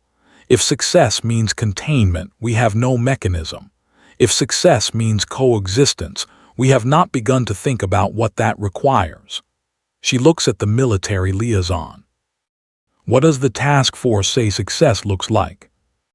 The military liaison does not answer immediately. This is because no one has asked this question in those specific terms in any of the 37 task force meetings that have occurred since the facility incident, and the absence of the question from 37 consecutive meetings is itself the answer, which is, no one knows. And everyone has been building strategy in the absence of defined success, because defining success requires confronting the possibility that success, in any conventional sense, is not available. Military liaison, carefully. The task force is treating this as an ongoing assessment. ASHLEY, an ongoing assessment. She writes this down. Then she puts her pen down. Right. Then we're going to need a bigger boat. She closes her folder. ASHLEY. I'm authorizing a second event, but I'm changing the parameters. This one isn't about data. This one is about sending a message. Vought legal to the entity. SHLEY, to the people who think Vought can't manage its own environment, to our investors, to the 7 governments currently asking questions about our research facilities. She stands. We need the world to see Vought responding to a crisis with capability and authority. Whether or not we actually have capability and authority is, frankly, secondary to whether people believe we do. She picks up her folder. That's always been true. I don't know why we're pretending it's different now. She leaves the meeting. In the elevator, alone, she looks at her reflection in the polished doors. She has just authorized an event she believes will make everything worse. She authorized it because making everything worse on a visible, manageable timeline is preferable to making everything worse. See invisibly, which is what happens when institutions stop performing capability and start admitting its absence. She has worked for Vought for 11 years. This kind of reasoning is the native language of the place. She is fluent in it. She is not certain, staring at her reflection, that fluency is the same as wisdom. The elevator reaches the ground floor. She walks into the building's marble lobby, and the performance continues, and she performs it with complete professional conviction, because that is what the institution requires, and she is, whatever else she is, an excellent institutional object. Day 112, 9:00 p.m. The second event is larger by every metric.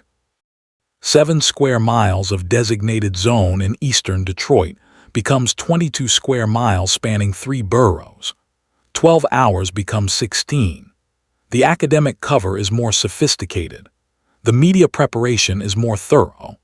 Vaught's PR infrastructure has spent 3 weeks seeding the public narrative with the particular care of people who understand that the story running in people's heads before an event determines how the event is processed after it.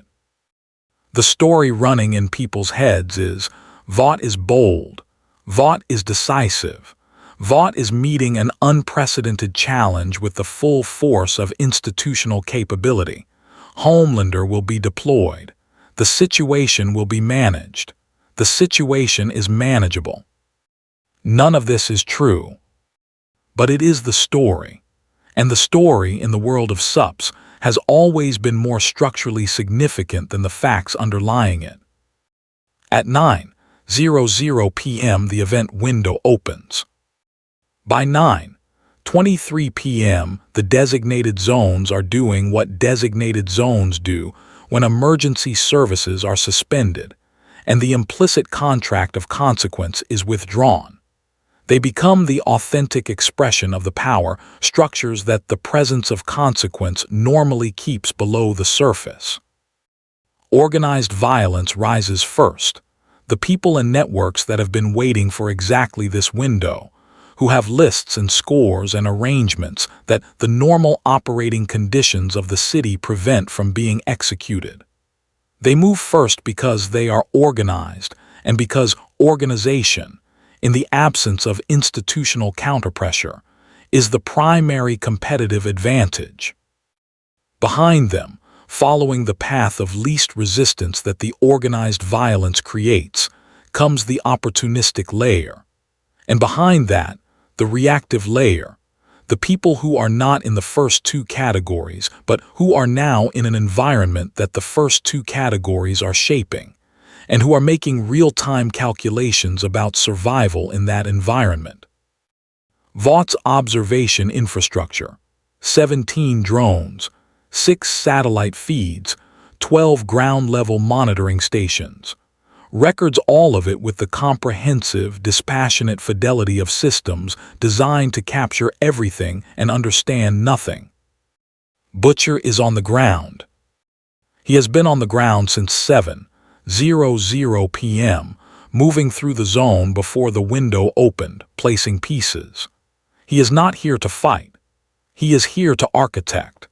He has spent 23 days building a scenario, and tonight he is executing it, and he will not know until the execution whether the hypothesis it is designed to test is correct.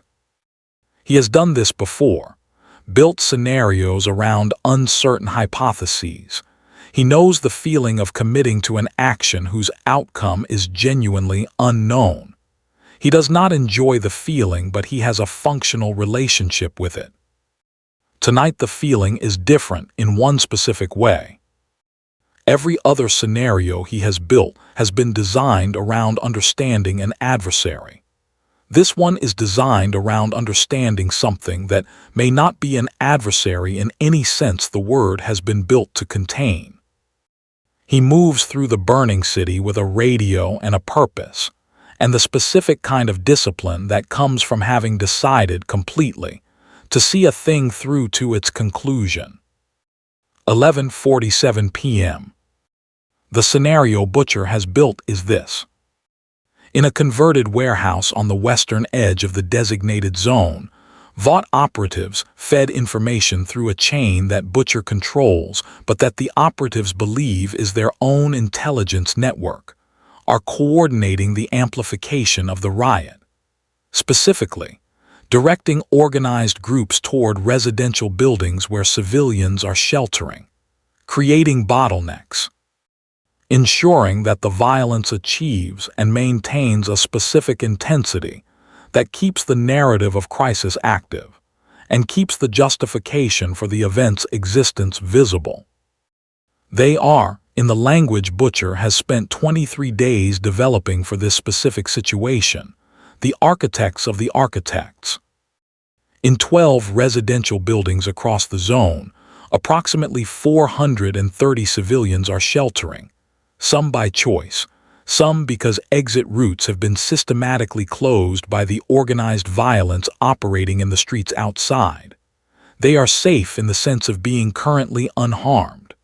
They are not safe in the sense of being in a building that the Vought operatives are aware of and have designated as a future pressure point. If Alucard comes, and Butcher believes he will come, because the zone now contains the density of organized harm that has drawn him in every previous incident, he will have a choice. He can move through the streets, eliminating the operational nodes of violence, moving upward through command chains as his pattern demonstrates. This will take time. During that time, the architects in the warehouse will direct violence toward the residential buildings. Or he can go directly to the warehouse, eliminate the architects immediately, prevent the residential threat from materializing. But going directly to the warehouse means leaving the streets, leaving the operational violence unaddressed, leaving people currently being harmed by it without the intervention his pattern suggests he provides. He cannot do both simultaneously. Not in the time the scenario allows. Butcher's hypothesis, the code has a priority, either protecting immediate victims or eliminating root architects. If there is a priority, if the code can be forced to choose, then the code has a structure that can be mapped. And a structure that can be mapped can eventually be predicted. And a structure that can be predicted can, potentially, be influenced. He does not expect to control the entity. He expects to understand its decision, logic well enough to operate in the same environment, without being consumed by it. This is the most Butcher ever expects from any engagement with power he cannot match. He finds this sufficient. He positions himself on a rooftop with sight lines to both the warehouse and the nearest residential cluster, and he waits, and he watches the burning city, and he does not feel heroic about any of it, because heroism requires a belief that the situation can be resolved into something good, and he has never operated from that belief. He operates from the belief that situations can be resolved into something less bad. Tonight he will find out if that belief is sufficient. 12:14 a.m. There is no announcement. No visual signature, no sound, no detectable approach vector on any of the 17 drone feeds. He simply is not in the zone at 12:13 a.m. and is in the zone at 12:14 a.m., the transition between those two states occurring in the interval between one camera frame and the next, an interval the monitoring station flags as a technical anomaly, and then, after 4 seconds of processing, reclassifies as something for which they do not have a technical category. Butcher sees him first with his own eyes, which is the only instrument that has ever reliably registered him in real time. He is standing at the intersection of 2 burning streets 3 blocks south of the warehouse, and he is completely still, and he is doing the thing that his stillness always does, making the city around him feel like it is moving too much. Butcher watches through his scope. The figure does not look at the residential buildings. He does not look at the warehouse. He looks at the zone, the full scope of it, the comprehensive burning 22 square miles of organized chaos, and he looks at it the way Butcher imagines something looks at a system it is fully reading in one pass, not overwhelmed by the scale, not strategically calculating, reading. Butcher, all right, what do you do with it? For 43 seconds, the figure does not move. Butcher, who has spent his life reading people's intentions through their physical behavior, reads nothing from this stillness except its own completeness. It is not the stillness of someone deciding. It is the stillness of someone who has already decided and is not yet moving because moving is not yet the right action. The decision has been made. The movement, when it comes, is not toward the residential buildings. It is not toward the warehouse. It is upward. He goes up, not flying, not in the way Homelander goes up, with the aggressive verticality of something that commands altitude, but upward in the way that a perspective widens. And from that altitude, in the span of the next 4 minutes, things begin to happen in the zone that the monitoring drones capture from above, but that require the ground-level reports to understand. 17 operational nodes of organized violence, the coordination points, the people with radios and lists and organizational authority over the violence cease operations. Not through force exactly, not through the dramatic engagement of previous incidents. They simply stop. Their radios go quiet. Their coordination dissolves. Not because the people operating them are dead. Many of them are not dead. But because the thing that coordinates them, the architecture of authority and communication that makes organized violence different from random violence, has been removed. In each case, the removal is targeted, specific, and leaves the foot soldiers present but leaderless. He is not eliminating the violence. He is decapitating it. And the decapitation moves. It moves in a direction.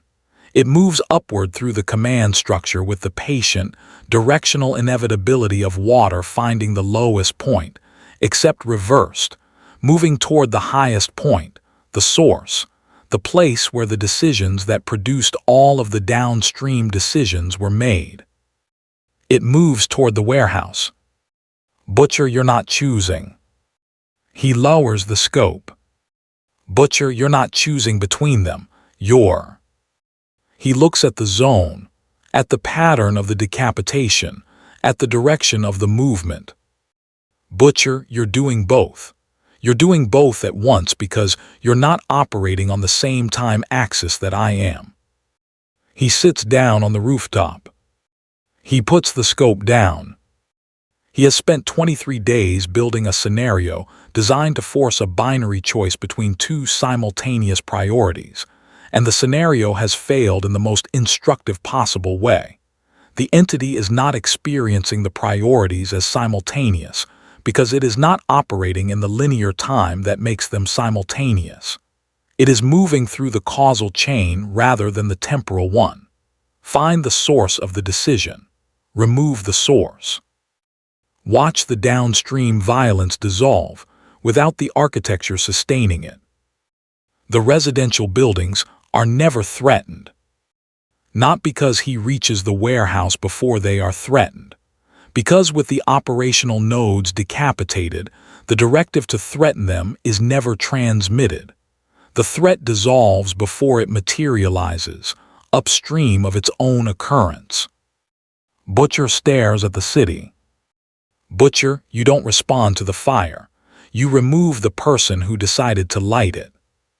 He picks up his radio. He calls off the ground team he had positioned to document the choice.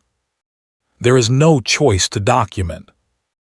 There is only the pattern, operating at a level of causal sophistication that his 23 days of analysis did not reach, dissolving the scenario from the inside by refusing to exist within its terms. He sits on the rooftop for a long time after the radio call.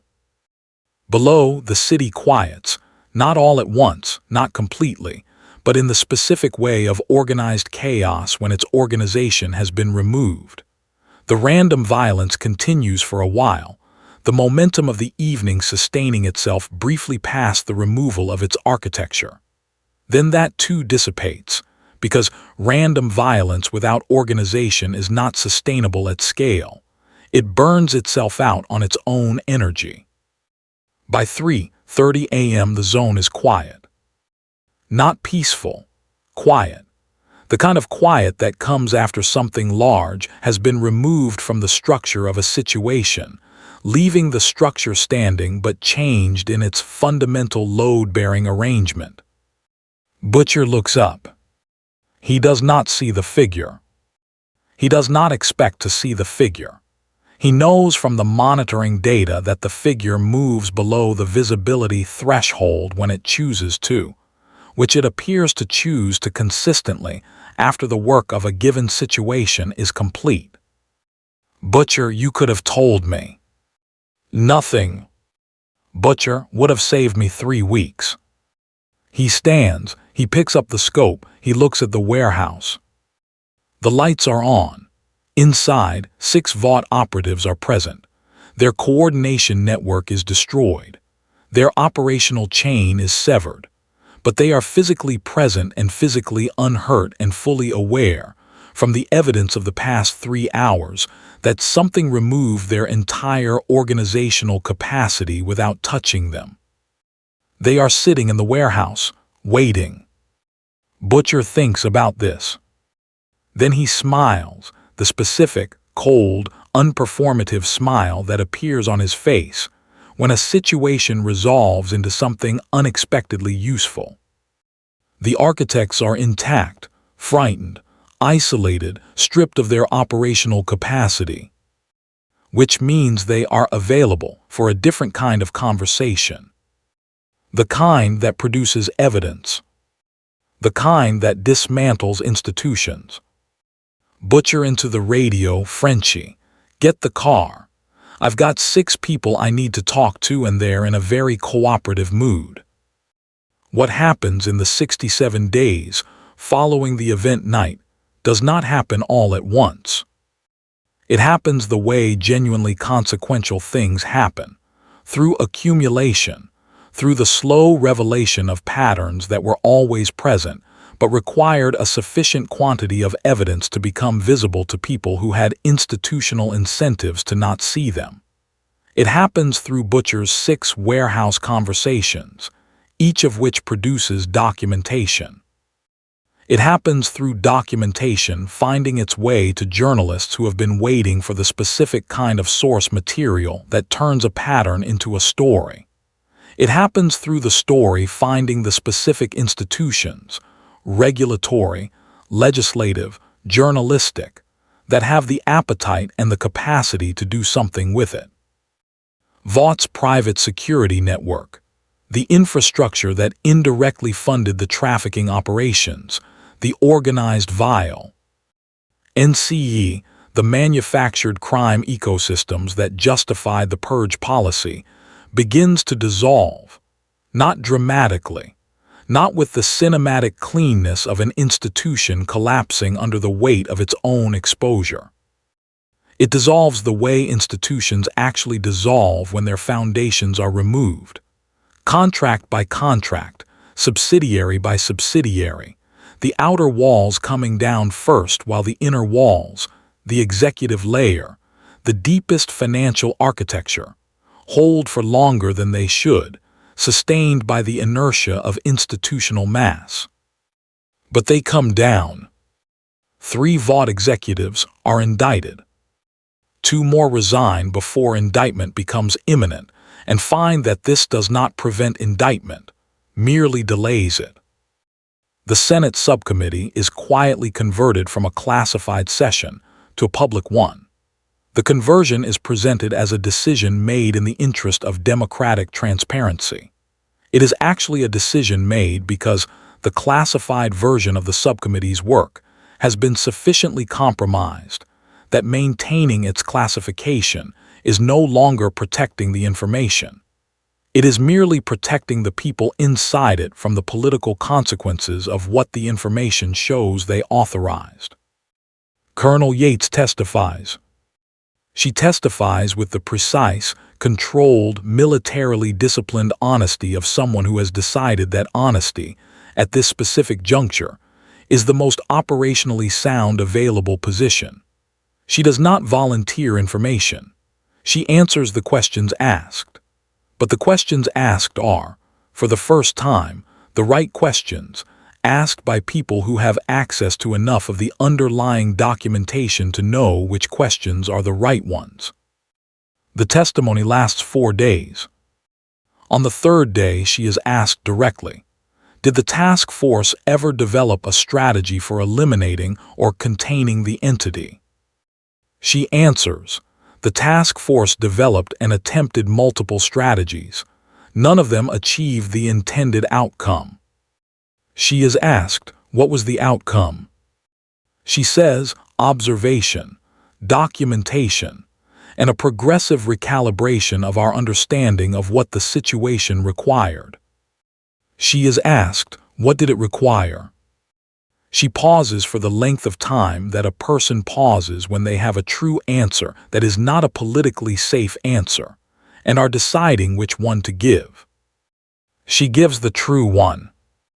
Yates, it required us to stop treating the situation as a threat to be managed and begin treating it as information about ourselves, about what we had built, about the specific kinds of harm that our systems were producing and had been producing for long enough that they required a response operating outside those systems to become visible. She pauses again. The entity did not dismantle our infrastructure. It made our infrastructure visible in a way that allowed others to dismantle it. That is a meaningful distinction. The room is quiet. Yates, we spent considerable resources attempting to control something that did not require control. What it required, what it was, in retrospect, providing, was a mirror. One that we were not positioned to look at clearly until it had been operating long enough that looking away was no longer a viable institutional option. She is not asked a follow-up question. The committee chair looks at his notes for a long moment. Then he moves to the next witness. 6 months later. He is still doing the appearances.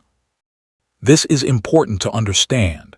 He is still there, still on the screens, still smiling at the cameras with the absolute conviction of a person for whom the performance is not separate from the reality, but has become the reality, the substitute reality, the version of existence that fills the space where a self would be if a self had ever been allowed to develop. He is still the most powerful supe in the world. This is also still true by every measurable metric. The 34 minutes of footage from the Detroit event night, the raw footage, not the institutional version, has not been publicly released. He is still, officially, America's greatest hero. He is still the ceiling. But he knows what he knows.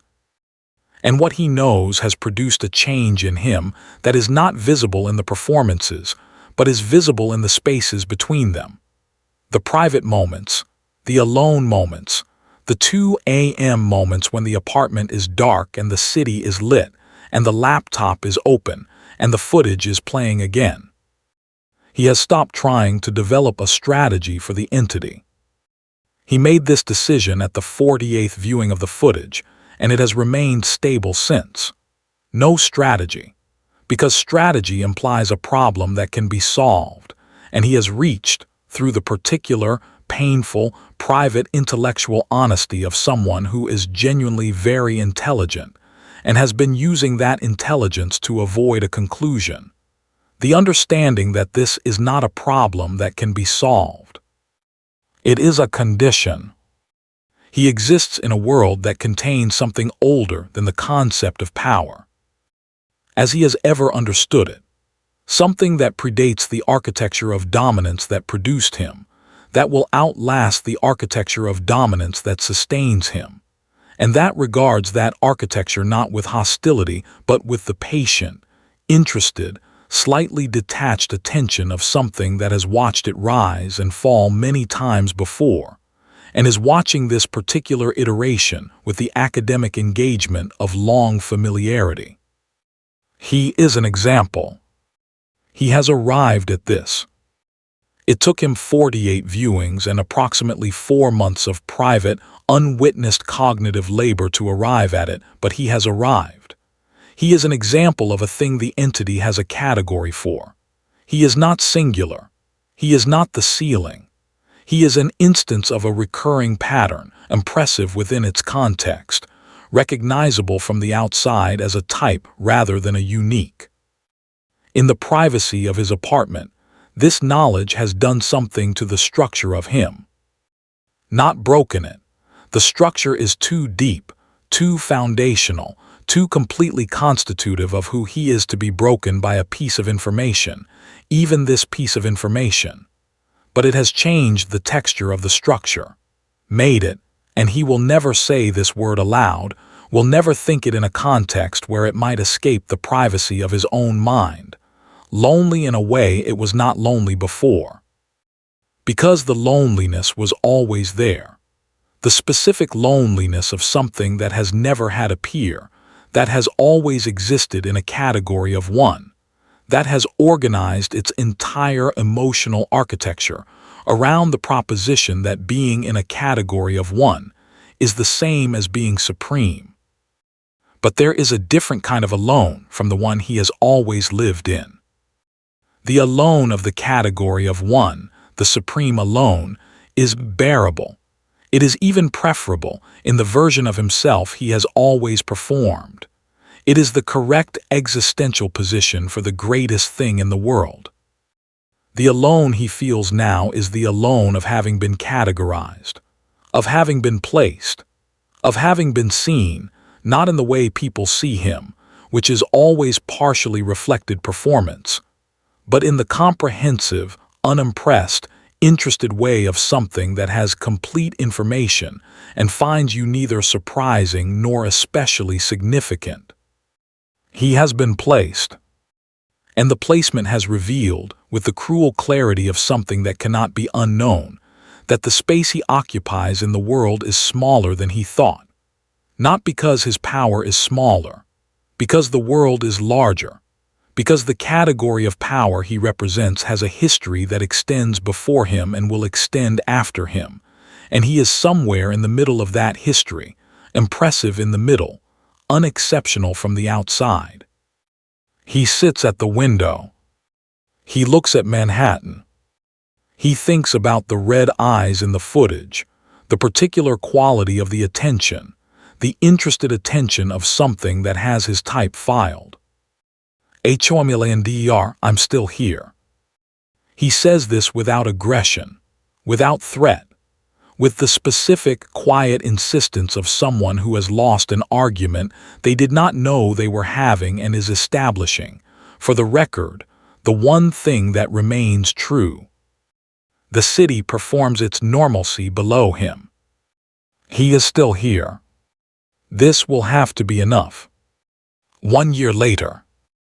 The numbers are published in a quarterly criminology journal, the American Journal of Sociological Analysis, in an article whose title contains no sensational language and whose methodology section is thorough enough to produce 14 pages of supplementary data.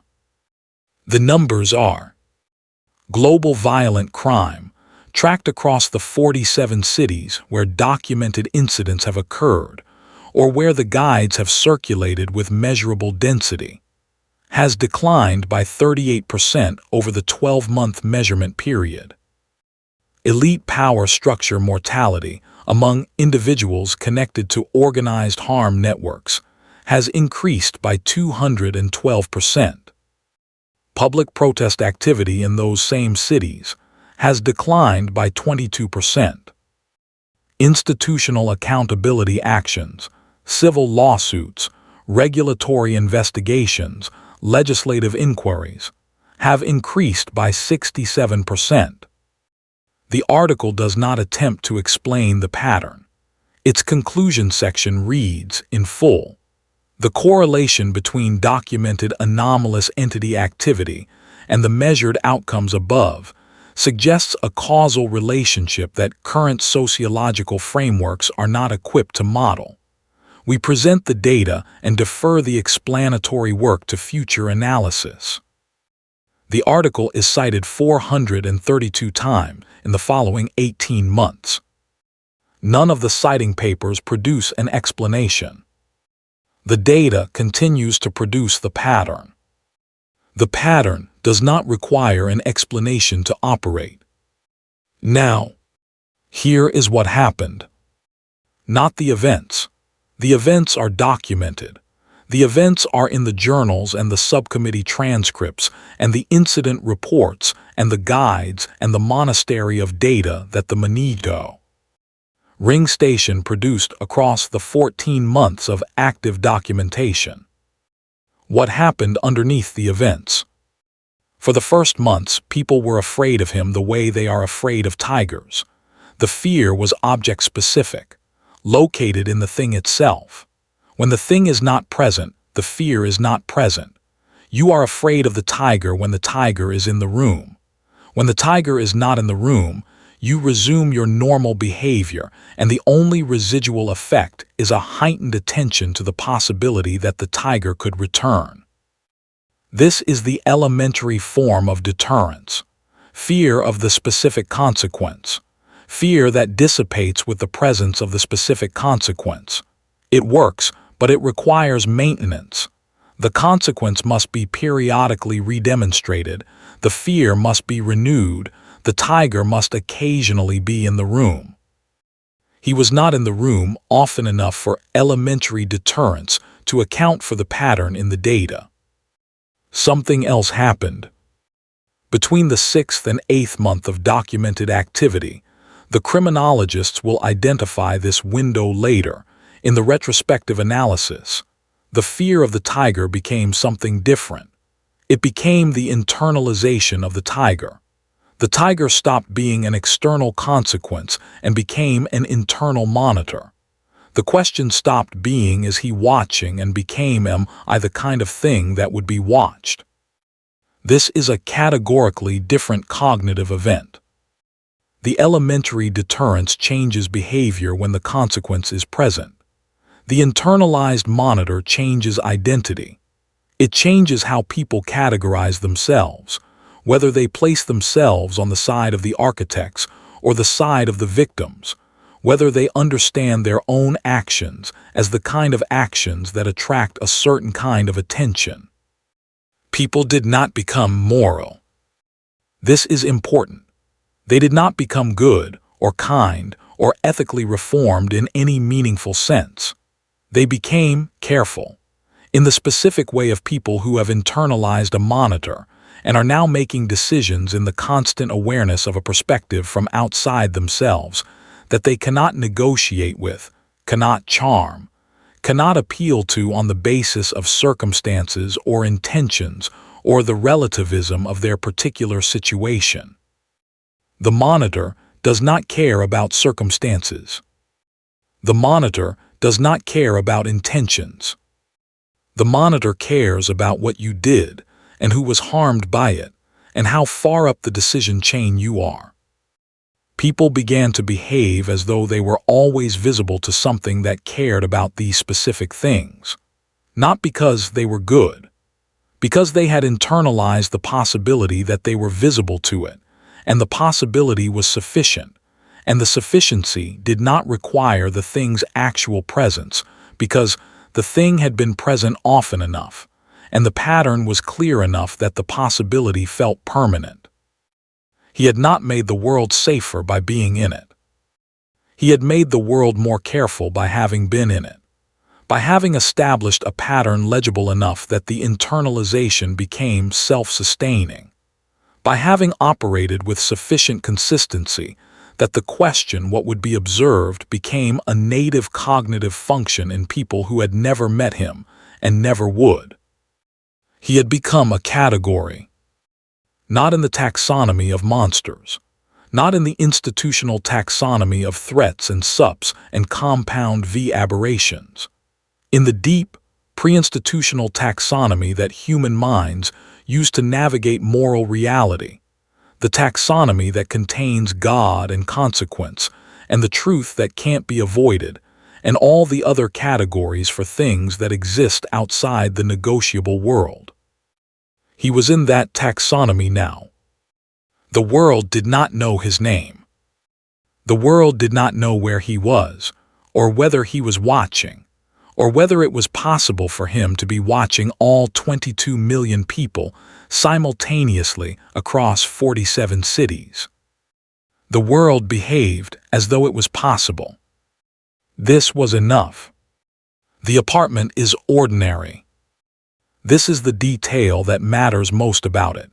Its complete, specific, carefully maintained ordinariness. A television, a couch, a lamp, the accumulated domestic objects of a person performing in habitation, the performance of having needs, of organizing a space around the ordinary human requirements of shelter and rest, and the mediation of consciousness through familiar objects. The television is on. A news broadcast. The anchor in the measured cadence of institutional media performing its function discusses the new Global Stability Index, an unprecedented consecutive decline in large-scale violent incidents across all tracked metrics, unprecedented in the 12 years the index has been published, unprecedented in fact across the preceding half-century of comparable measurement. The anchor interviews an expert. The expert offers explanations, improved economic conditions in some regions, evolving cultural attitudes in others, the compounding effects of decades of institution. Investment in conflict resolution. The expert is confident. The expert has a framework. The expert's framework does not contain a category for the actual explanation, which the expert has not encountered in any form that would allow incorporation into the framework. The camera pans. In the lamp's warm light, past the ordinary furniture, the television's glow reaches a window. In the window's dark glass, the reflection, the layer of image that the glass produces between the room and the night outside, there is a shape. Tall, still, a face that belongs to painted portraits rather than photographs, eyes that do not reflect the television's light. He is not watching the broadcast. He has been watching the world that produced the broadcast, the 47 cities, the guides and the cults and the criminology journals and the subcommittee testimony, and the 6 warehouse conversations, and Butcher on a rooftop, revising a hypothesis, and Homelander at a window, insisting on his continued presence, and Yates in a hearing room choosing the true answer, and Ashley in an elevator looking at her own reflection. He has been watching all of it with the long, patient, interested attention of something that has watched many iterations of this and finds this one, in its specific details, in the particular shape of its resolution, in the exact form of the internalization that has occurred in its 47 cities. Interesting. Not surprising. Not triumphant. Interesting. The interested attention of something that is always learning, always accumulating the data of human nature across its full operational history, always finding that the data is both consistent and specific, always the same in its essentials, always different in its expressions, always worth watching. The news broadcast continues. The expert continues their explanation. The anchor nods. The window's reflection holds its shape in the glass. And somewhere behind the reflection, somewhere in the space between the ordinary apartment and the night that the window is managing the transition between, the red eyes are open, and they are looking at the camera, and they are reading. Not watching. Reading. The way you read something written across a very long time. Finding it both familiar and, in its specific details, genuinely new. Finding it worth continuing to attend to. The broadcast ends. The television produces its signal tone and transitions to the next segment. The lamp hums. The window holds its glass between the room and the dark. The reflection is gone. Whether it was ever there depends entirely on how long you looked at the glass and whether you were looking for something in it or simply looking through it, which is, finally, the only distinction that matters between the person who sees only what the surface shows and the person who understands that the surface is not where the truth lives. The apartment is ordinary. The night outside continues. The world it contains has not been saved. It has been read. And the reading continues. Cut to black.